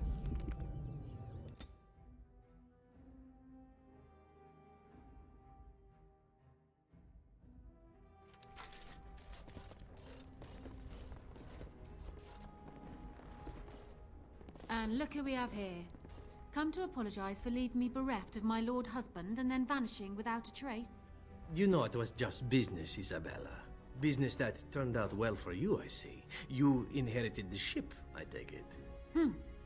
I suppose I never did like the greasy bastard, and the siren treats me far better than she ever did him. Indeed. This is Isabella, Queen of the Eastern Seas and the sharpest blade in Lomerin. And Isabella, my dear, you will no doubt be amused to discover that I am traveling with a Grey Warden. A Grey Warden? Charmed. Yes, the siren's call. My pride and joy. She's seen me from my own ravine and the Isle of Lomerin to the coast of Parvolan. All I need is my ship and the wind at my back. And once my men have had their fill of the pleasures of dry land, we will be off again. We are getting as far away from this blight as possible. I'm not going anywhere near the blight, and you'd get away too if you had any sense in that pretty head of yours.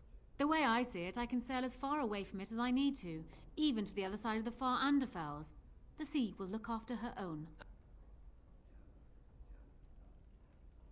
Ah, of course. You have a duty. If you do save us all, sweet thing, I shall return to thank you personally. I have picked up skills from many different places and turned them into a method distinctly my own. Speed, not strength, is what is essential. I call myself a duelist because I honed my skills in duels with warriors I encountered over the years. As I said, it is better to avoid being hit, and it is best not to get into fights at all. An unusual request, coming from a fearsome slayer of Darkspawn. I am flattered that you wish to learn from me, sweet thing. But I have watched you, and you seem to lack a particular grace that is required.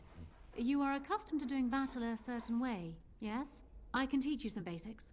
Perhaps you can pass it on to someone who might be interested in what I have to offer. I do, however, wish to get to know my potential student better, so we shall call for a drink, and you will honor me with a game. Do you have something else in mind? Oh, and now you've piqued my interest. It would surely be rude of me to decline such a delicious offer. And what about you, Zev? Shall we? For old time's sake? Oh, Isabella, you and your ridiculous appetites. Perhaps we should leave it up to our friend here.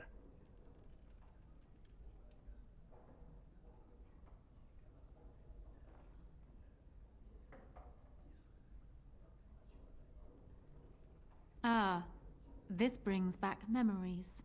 Come, my ship is down by the docks, and I am sure you will find my cabins quite comfortable.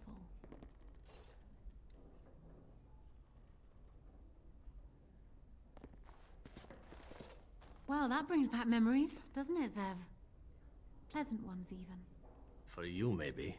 I still remember the time your husband tried to kill me. I had to flee across the rooftops completely unclothed. Ah, yes. Those pleasant memories. Now, wasn't there something you wanted from me?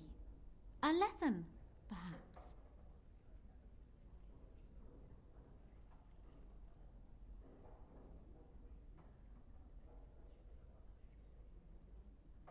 Why? What can I tell you that you don't already know? Come. We will need some space for this.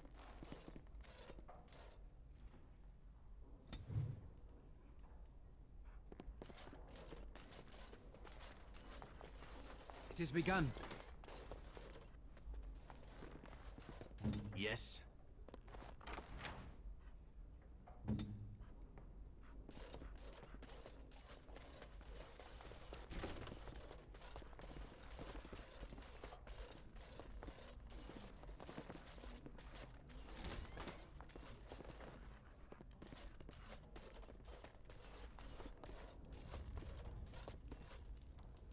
I shall do it.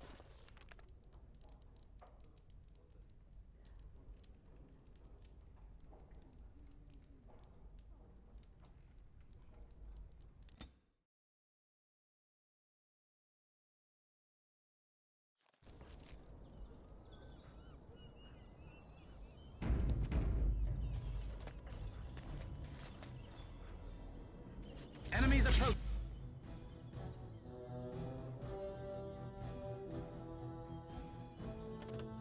you say.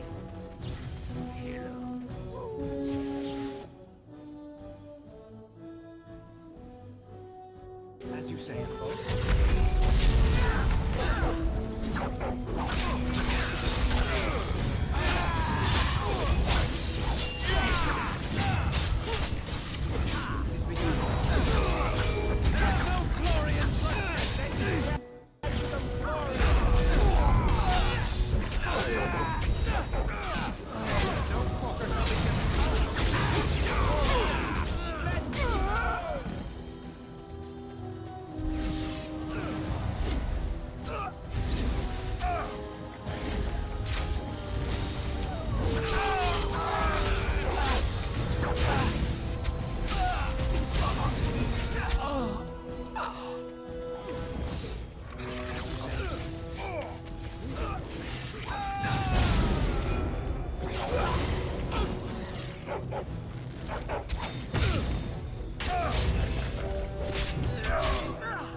Yes? All right, let me take a look. Why? What did he do to deserve this?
Send me.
take long.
Make it quick. As you like.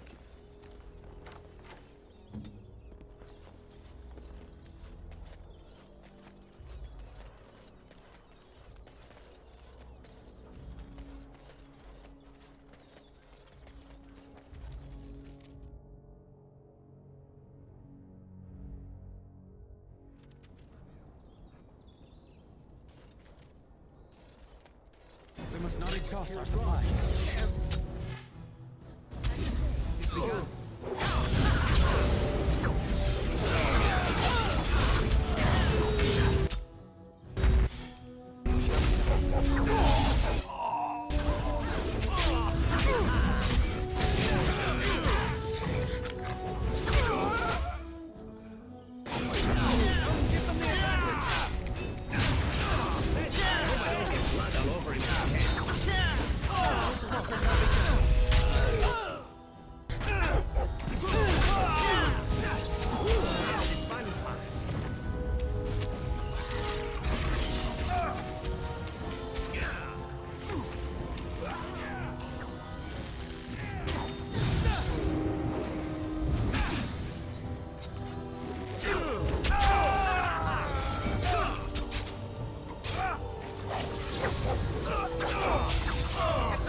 It's begun.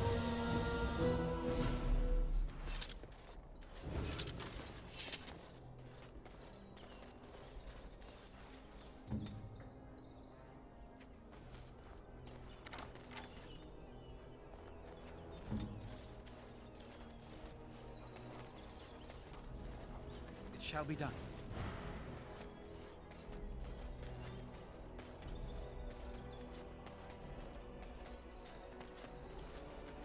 Our continued friendship is guaranteed.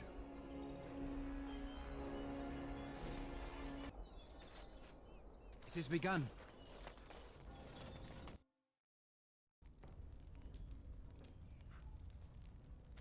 What business would the mighty Grey Wardens have with a man like me? Oh? What was this about?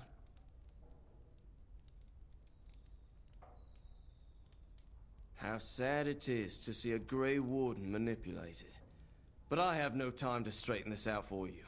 Men, let's teach the Grey Warden a lesson about trust. We must not exhaust our supplies.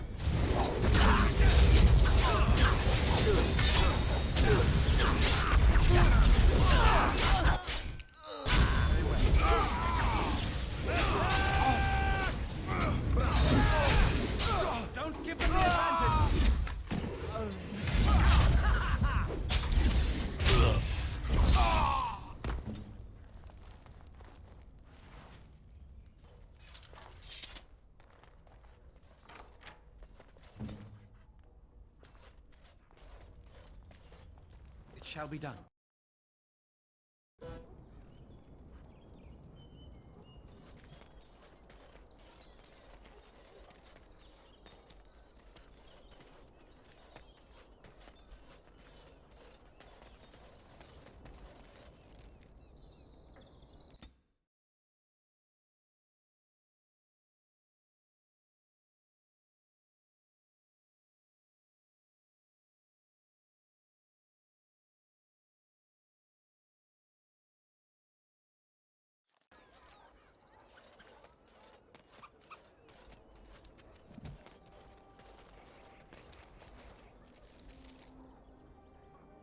As there is but one world, one life, one death. He came at me! It's not my fault! Why'd he come at me? Yeah, they got to learn not to mess with me. Us, right? I mean, he's just going to disappear, right?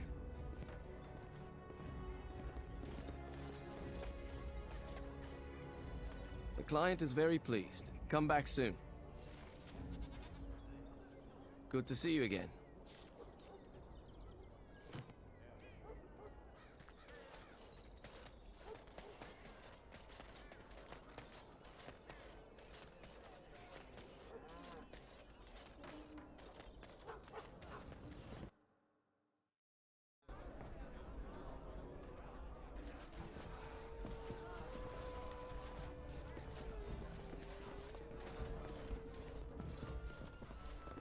Your efforts are greatly appreciated.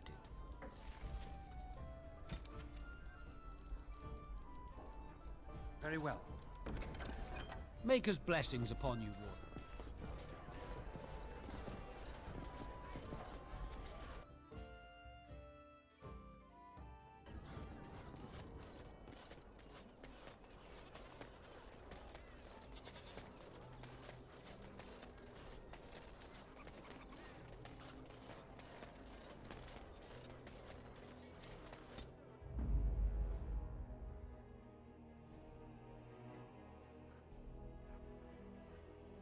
Blast it.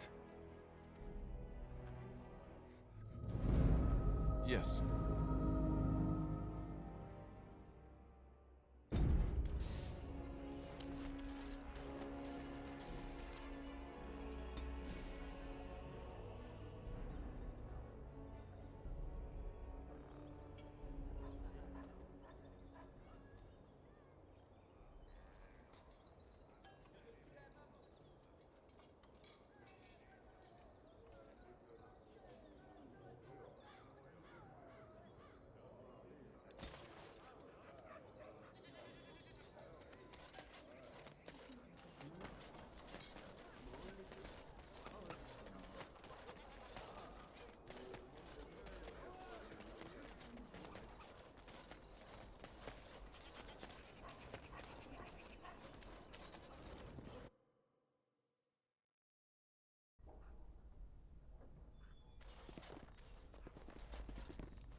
As you say.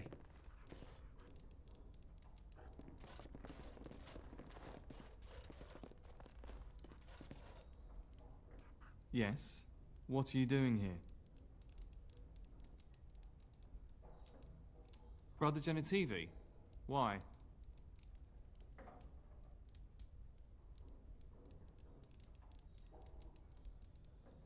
His research? Ah, you mean his search for Andraste's ashes? He was on the trail of the Urn of Sacred Ashes, yes. Whether he found it, the Maker only knows. I haven't seen Brother Genitivi in weeks. He said no word. It's so unlike him. I'm afraid something has happened. Genitivi's research into the urn may have led him into danger.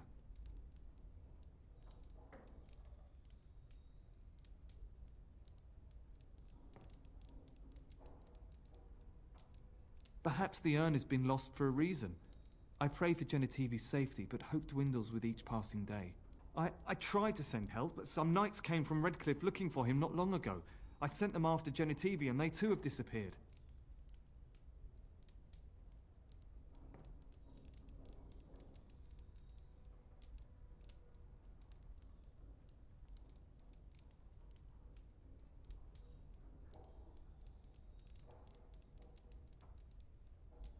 Now don't ask me where they went. You'll go after them.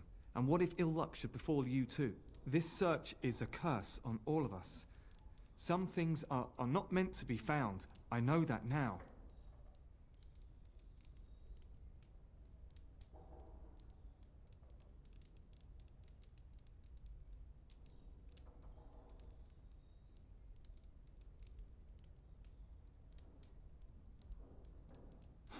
So be it. All he said before he left was that he would be staying at an inn near Lake Calenhard, investigating something in that area.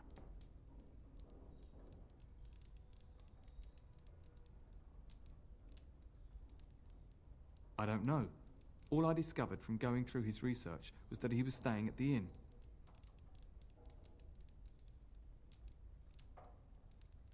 Yes, of course he told me, but I also went through his things to see if I could find other clues to his whereabouts.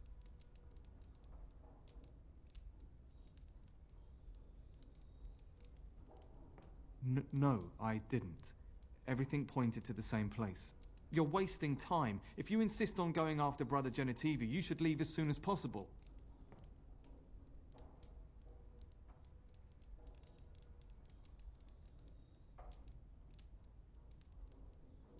Yes, of course, that is very wise of you, but time waits for no man.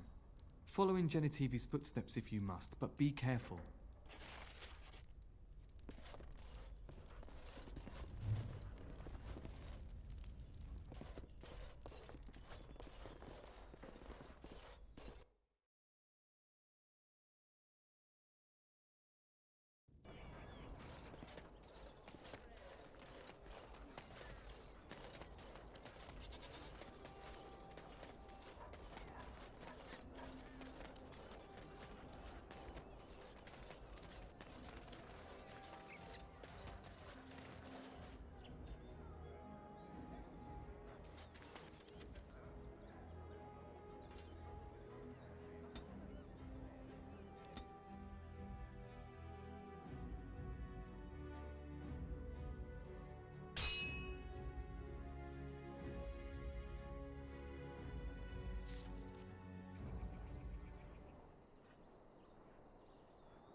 Rough travels out here, eh? We even saw Darkspawn on the way in. Right, Darkspawn. We killed a whole band of them on the way up from Lothering. We're delivering a message to the Chantry in Denerim. You?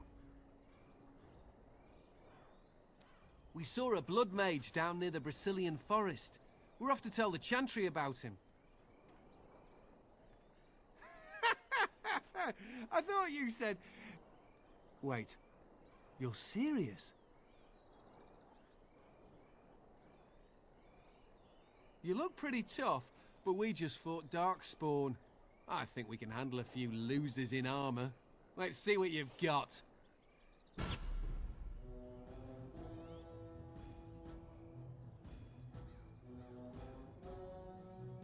Very well.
I shall do it.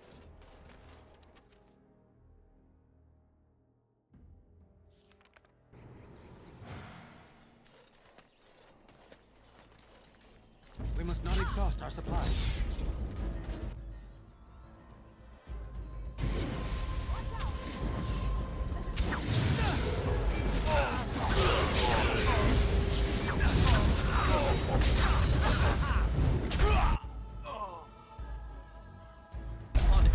As you say.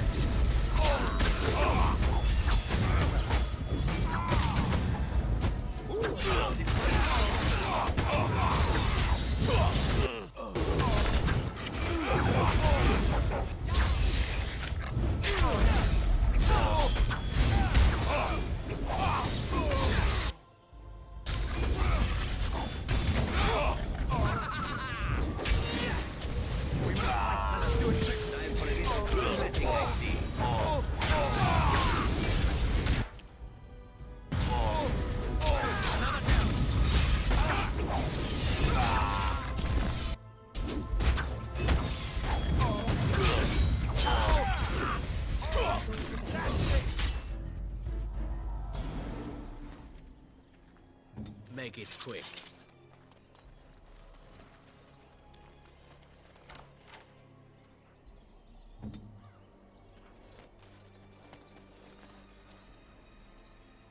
It is begun.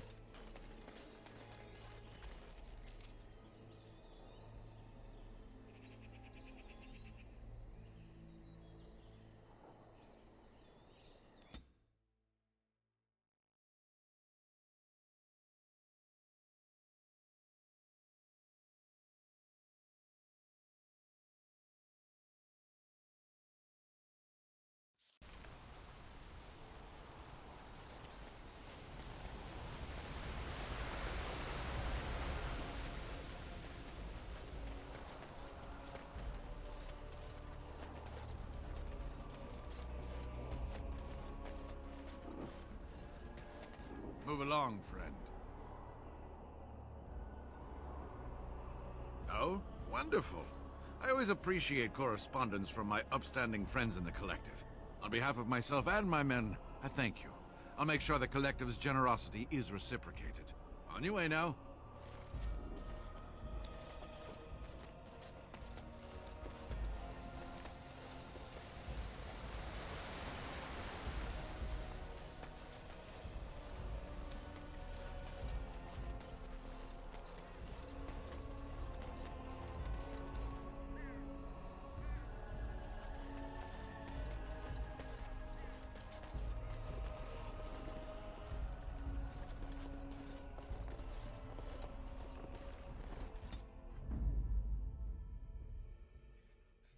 Indeed.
As you say.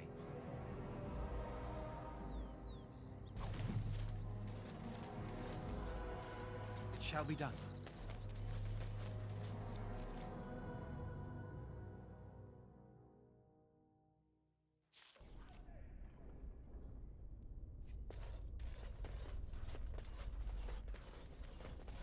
So, this thing you and him have going, doesn't that violate your vows? What?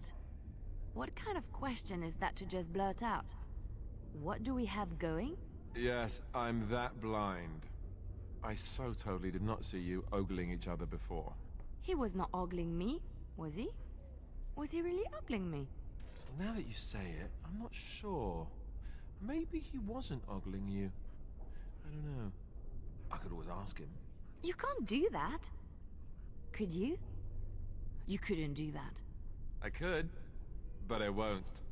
Next thing you'll have me pulling his hair and passing him love letters. Just mind your own business. How inappropriate.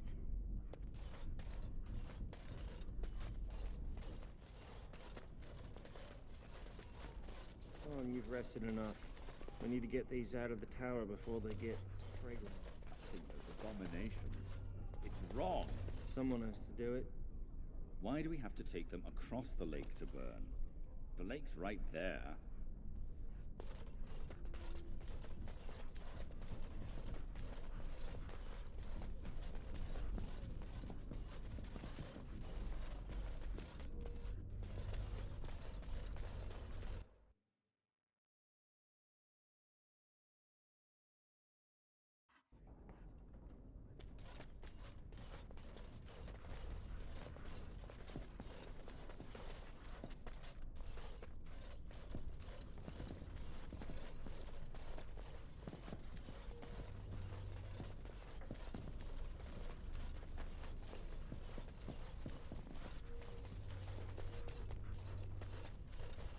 It is begun.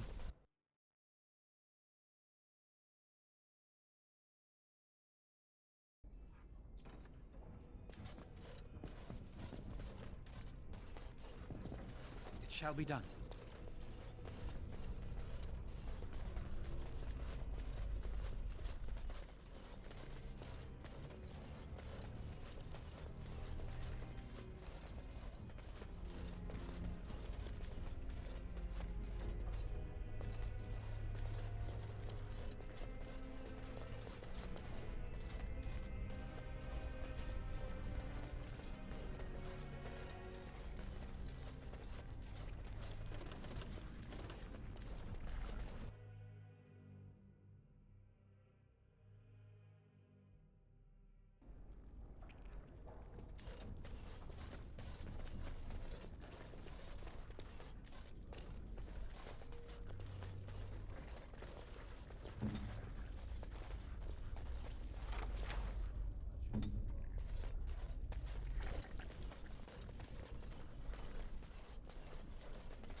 glad I'm still alive, but the Circle's future still remains to be seen.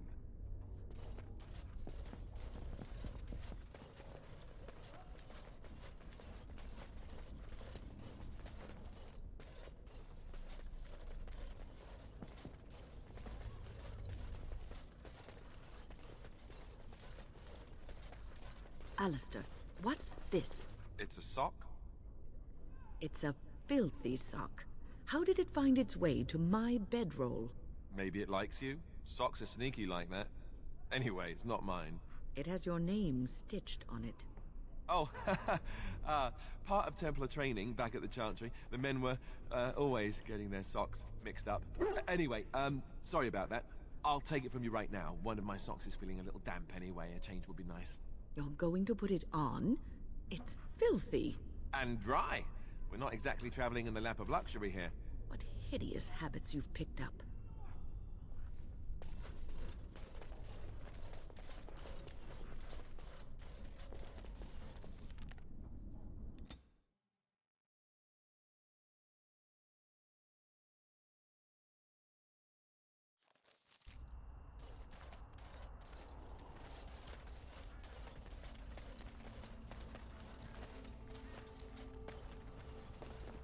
Welcome back, youngster. Looking to go across to the tower? Gregor came by, said I could have Lissy back. He seemed sad and tired.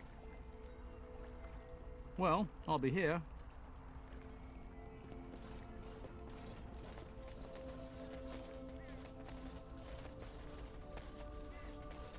Isn't that the point? We could all be figments of someone else's imagination. Just players in a play. Exactly. You, I, everything. All a dream. But whose dream?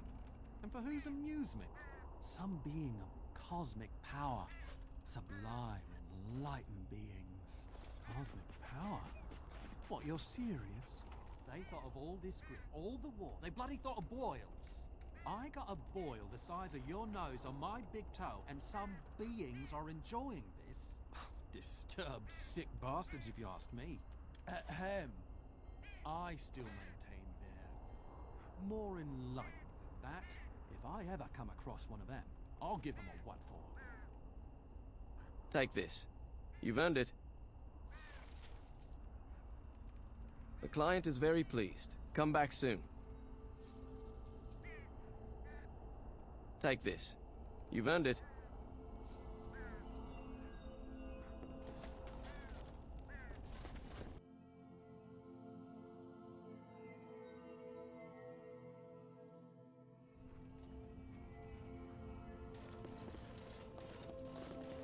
Yes? All right, let me take a look. Why? What did he do to deserve this?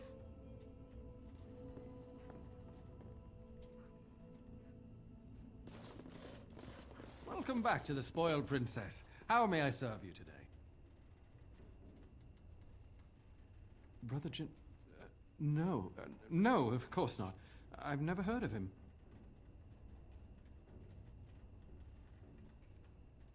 No, I haven't seen any knights.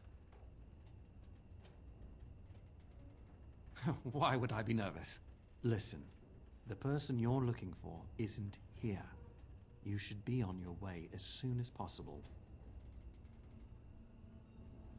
They're watching me. I can't speak openly. Don't look around and keep your voice down. They're looking for anyone asking for this Brother Genitivi. They told me to act like nothing's wrong and just deny ever having seen the brother or the knights.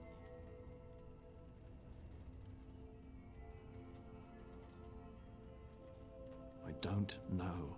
You should be on your guard and leave quickly. I don't know what happened to the knights, but I doubt it was anything good. Goodbye, and make her turn his gaze on you.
You dealt with them. Oh, Maker, I thought this nightmare would never end. Thank you so much. They said they'd kill my wife and son if I said anything about them. Do you know who they were? Andraste's ashes? The legend. Maker's breath. Well, I probably shouldn't ask. I'm just an innkeeper trying to make his way through life. There are some things I don't need to know. Thank you again. You'll always be welcome here.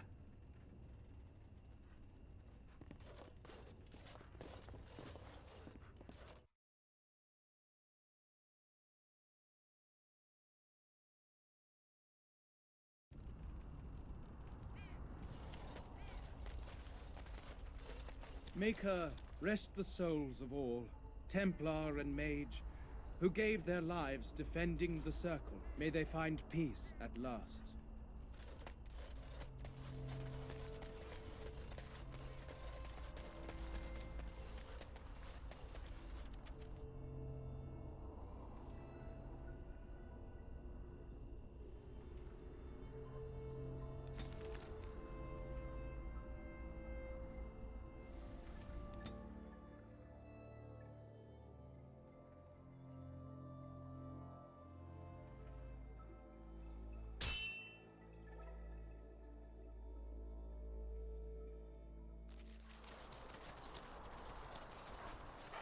Concentrate, like we practiced. Now, fire!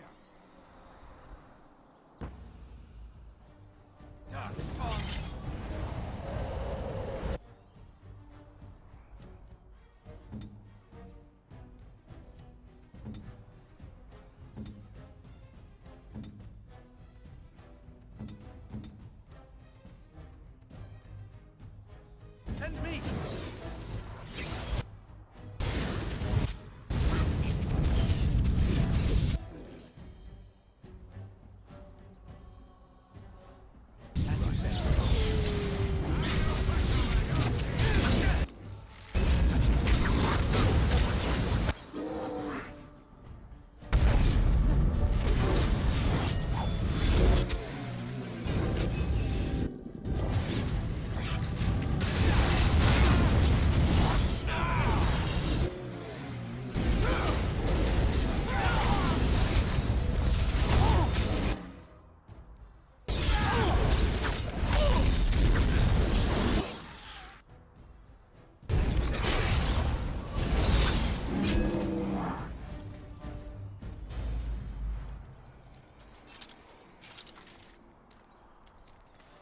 I'm taking these apprentices to Redcliffe.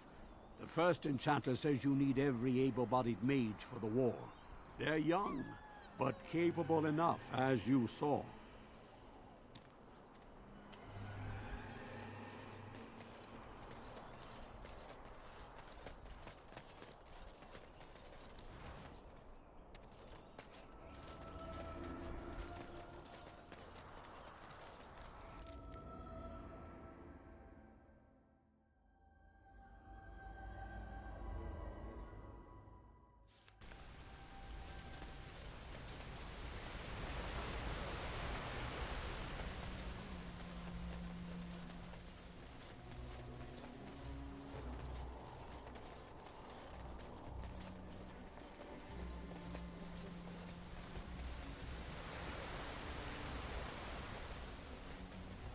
My poor son, Gavin.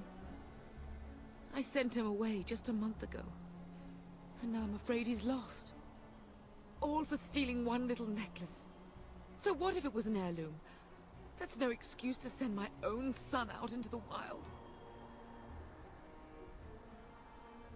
He always liked dwarves. Even that do-nothing Dwin. Maybe he headed out towards the Frostback Mountains. I appreciate you looking, dear. Make us smile on you.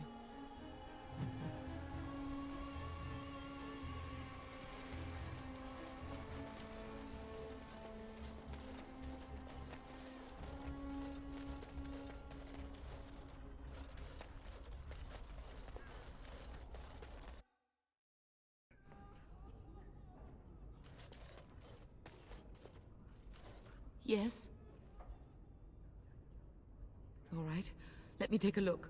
I feared this day would come.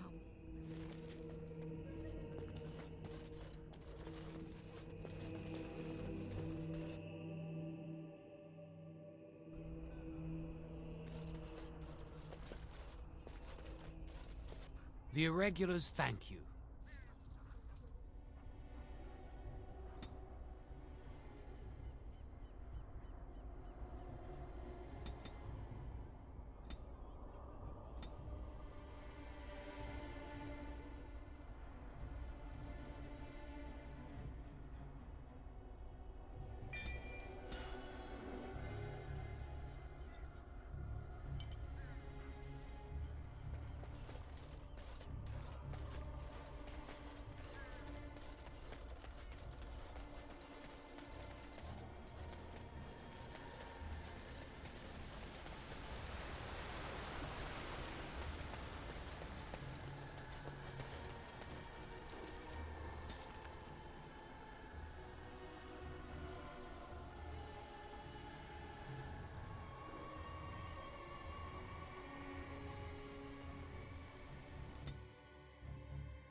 Go down!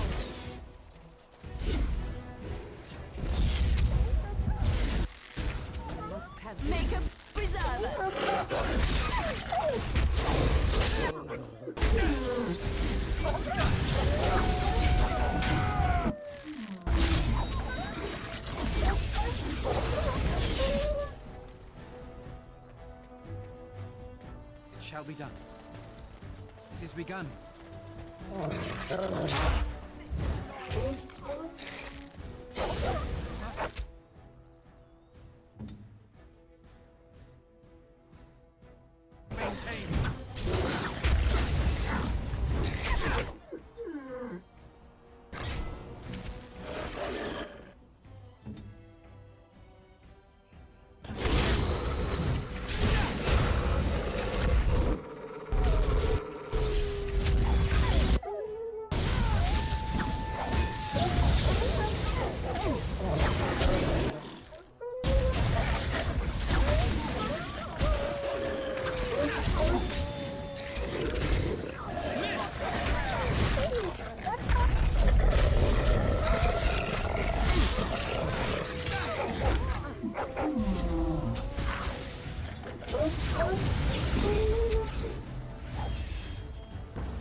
Shall be done.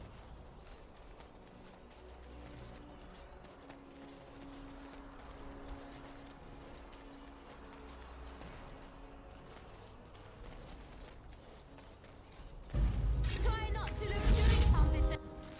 It's embarrassing.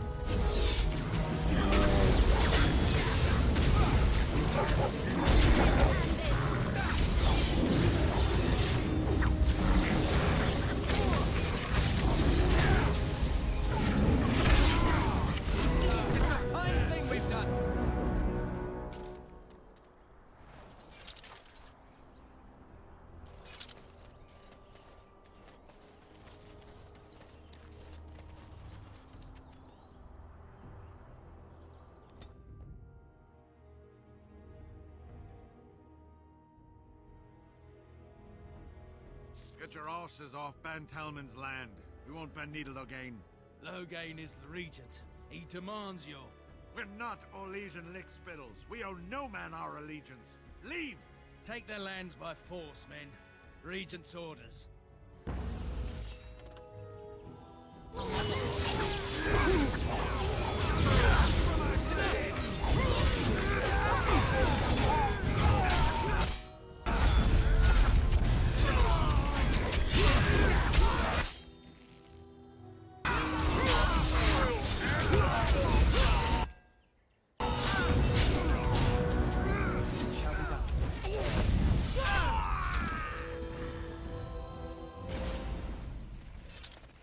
We showed those Loghain upstarts.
Find everything you need?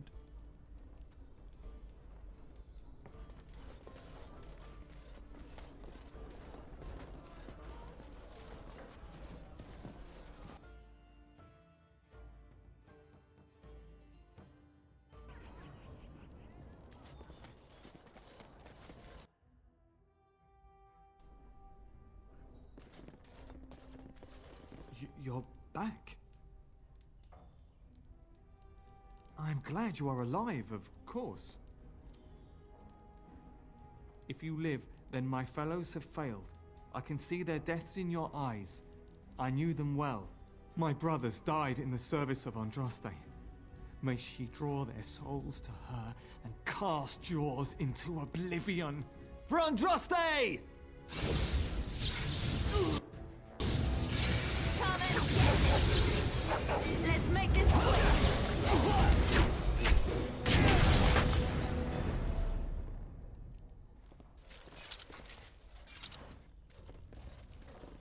shall be done.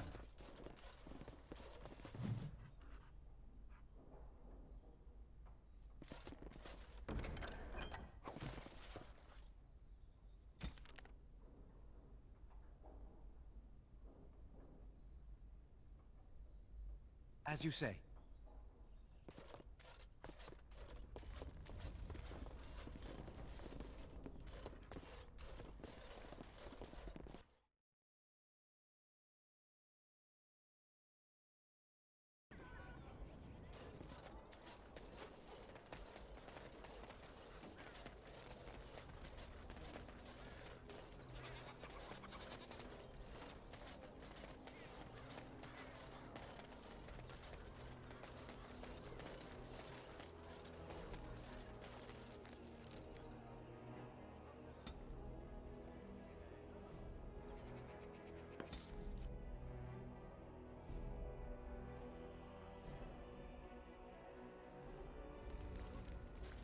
Now that we're back at the camp, I want to talk about what happened at Redcliffe. I just wanted to thank you.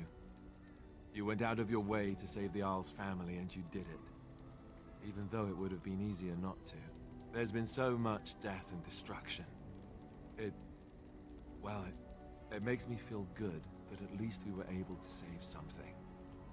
No matter how small. I owed the Arl that much. You're right. Hopefully, by that time, there's still enough of Ferelden left to save. Good. Now that the warm, fuzzy part of the day is over with, we can get back to the ritual dismemberments. Oh, wait, it's not Tuesday, is it?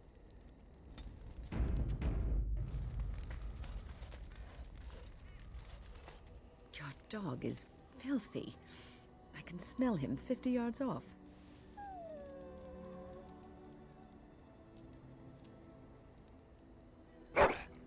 That may be so, but all the same, I would like your permission to bathe him.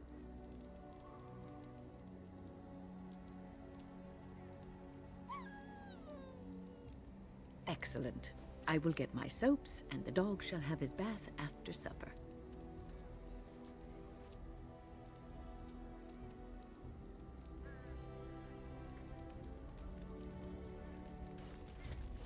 Here I am.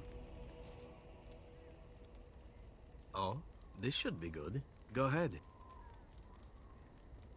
Well, the crows would have you believe that it is an involved process that takes years of training, the sort that tests both your resolve and your endurance. Survive that process and maybe, just maybe, you're good enough to start being considered one of them. But quite frankly, the truth is that all it requires is the desire to kill people for a living. It's surprising how well one can do in such a field. I don't know about that. It's simply a slightly different skill set from your average killer, as I see it. An assassin simply specializes in striking from stealth, and in maximizing that first attack to be as lethal as possible. Debilitate your foe, either by poison or by crippling their limbs, makes any follow-up combat you need to engage in that much simpler.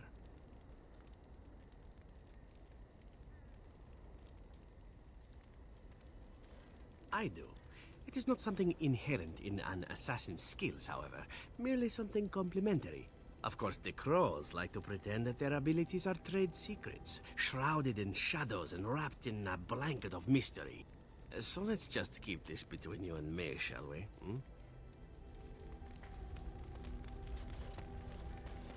Have you encountered many abominations, apart from the ones in the Circle Tower? Ah, yes, Connor, of course. The first time I saw an abomination, my blood turned to ice. It was months before the nightmares stopped. It was the knowledge that I could easily become one of them that frightened me the most.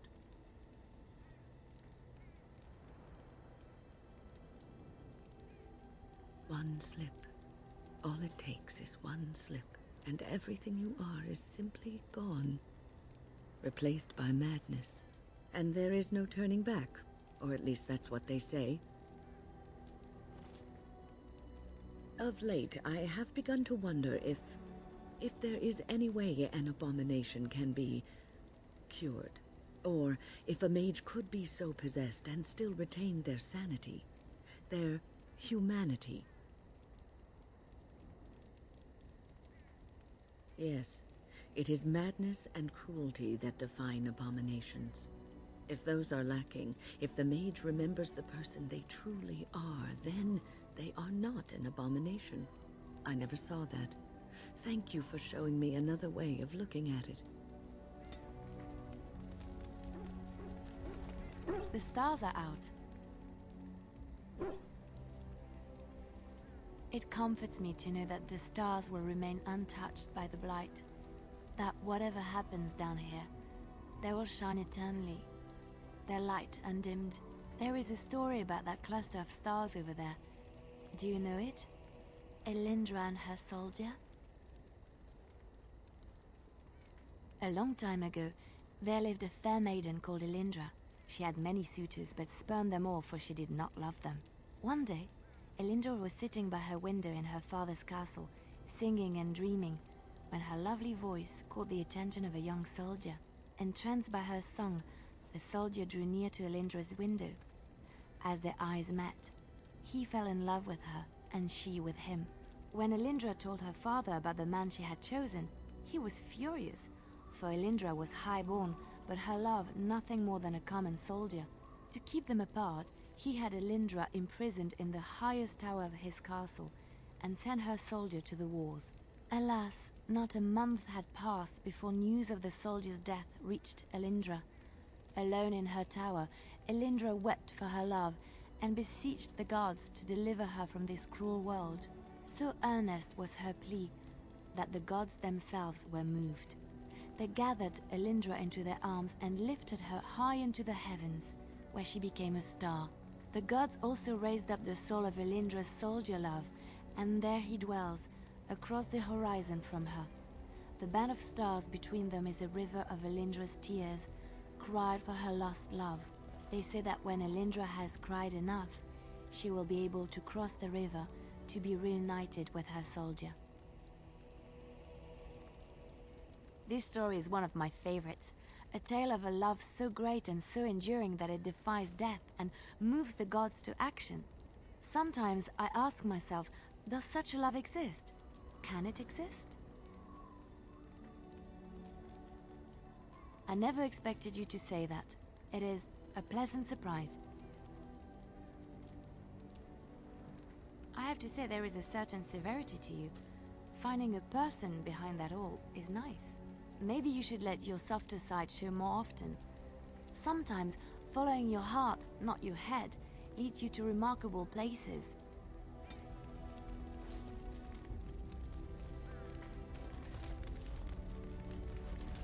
Something on your mind? Of course. Have you seen the uniform? It's not only stylish, but well made. I'm a sucker for good tailoring. That's just in public. In private, we have these yellow and purple tunics, right? Much more comfortable, and you don't break the beds when you jump on them during a pillow fight. Pillow fights? I mean, no, of course not. I meant sword fights. With rusty swords, dripping with acid. The kind that puts hair on your chest. You don't really want to know about my being a Templar, do you?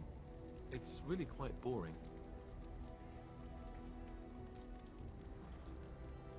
Poke, poke, poke. Tell me everything about your life, Alistair. All right, if you insist. It's not like we have anything better to do, right? The truth of the matter is that I did hate going to the monastery. The initiates from poor families thought I put on airs, while the noble ones called me a bastard and ignored me. I felt like Arl Eamon had cast me off, unwanted, and I was determined to be bitter. But I took some solace in the training itself, I guess. I was actually quite good at it.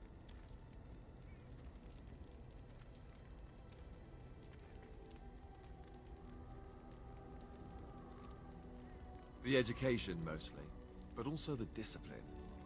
You need to have a disciplined mind in order to use the abilities we have. It was difficult, but rewarding. I never really felt at home anywhere, though, until I joined the Grey Wardens.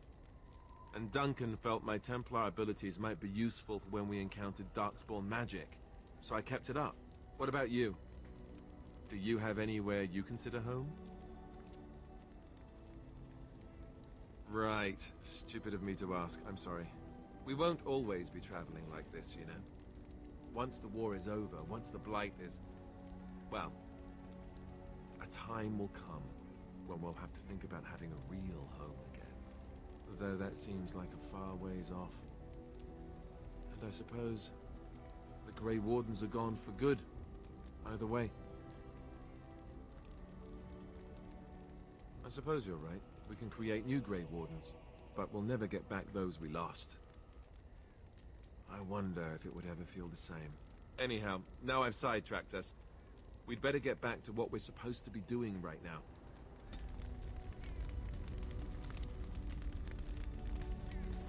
You are not quite as callow as I thought. That is unexpected. You're welcome. I caged myself. A weak mind is a deadly foe, as you are no doubt aware. I told you before that I was sent here. I was not sent alone. I came to your lands with 7 of the Beresad, my brothers, to seek answers about the Blight. We made our way across the Ferelden countryside without incident, seeing nothing of the threat we were sent to observe. Until the night we camped by Lake Calenhad. They came from everywhere. The earth beneath our feet, the air above us. Our own shadows harbored the Darkspawn. I saw the last of the creatures cut down, too late. I fell. I am told no others survived. I don't know how long I lay on the battlefield among the dead, nor do I know how the farmers found me. I only know that when I woke I was no longer among my brothers, and my sword was gone from my hand. Perhaps. I searched for it, and when that failed I asked my rescuers what had become of it. They said they found me with nothing. I did. I knew they didn't have the blade. They had no reason to lie to me. I panicked. Unthinking, I struck them down. I know I cannot justify what I have done. My honor is forfeit. That sword was made for my hand alone. I have carried it from the day I was set into the Beresad. I was to die wielding it for my people.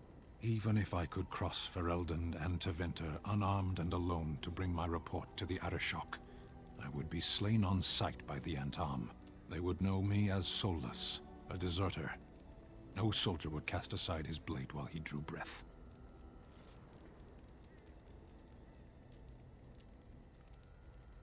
If I knew where to look, it would be in my hand now.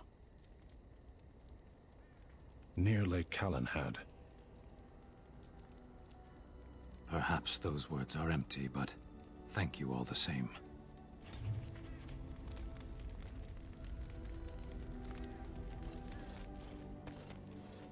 You and your friends are formidable folk, indeed. It's good to have you along on the road. There's news come out of Redcliffe at last. Seems that Arl Eamon has come down with some deadly sickness, probably the Blight, and he may even die. If he does, that probably means no one else can stand up to Tyrn Loghain in the Landsmeet. Rather fortunate turn for Tyrn, no? That's what I've heard on the road, anyhow. Take it for what it is. Ban Serlek has announced he's siding with the throne. That's not surprising, considering his lands border Loghain's. He probably fears what Loghain might do to him if he turns. That's what I've heard on the road, anyhow. Take it for what it is. Arl Wolf has gone to Denerim to plead his case with Tyrn Loghain, I hear. West Hills has been hit hard by the Darkspawn, and Wolf wants the fighting over the throne to stop. That's what I've heard on the road, anyhow. Take it for what it is. I'm sure you'll be pleased with the goods my boy and I have collected, and with your discount.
Enchantment?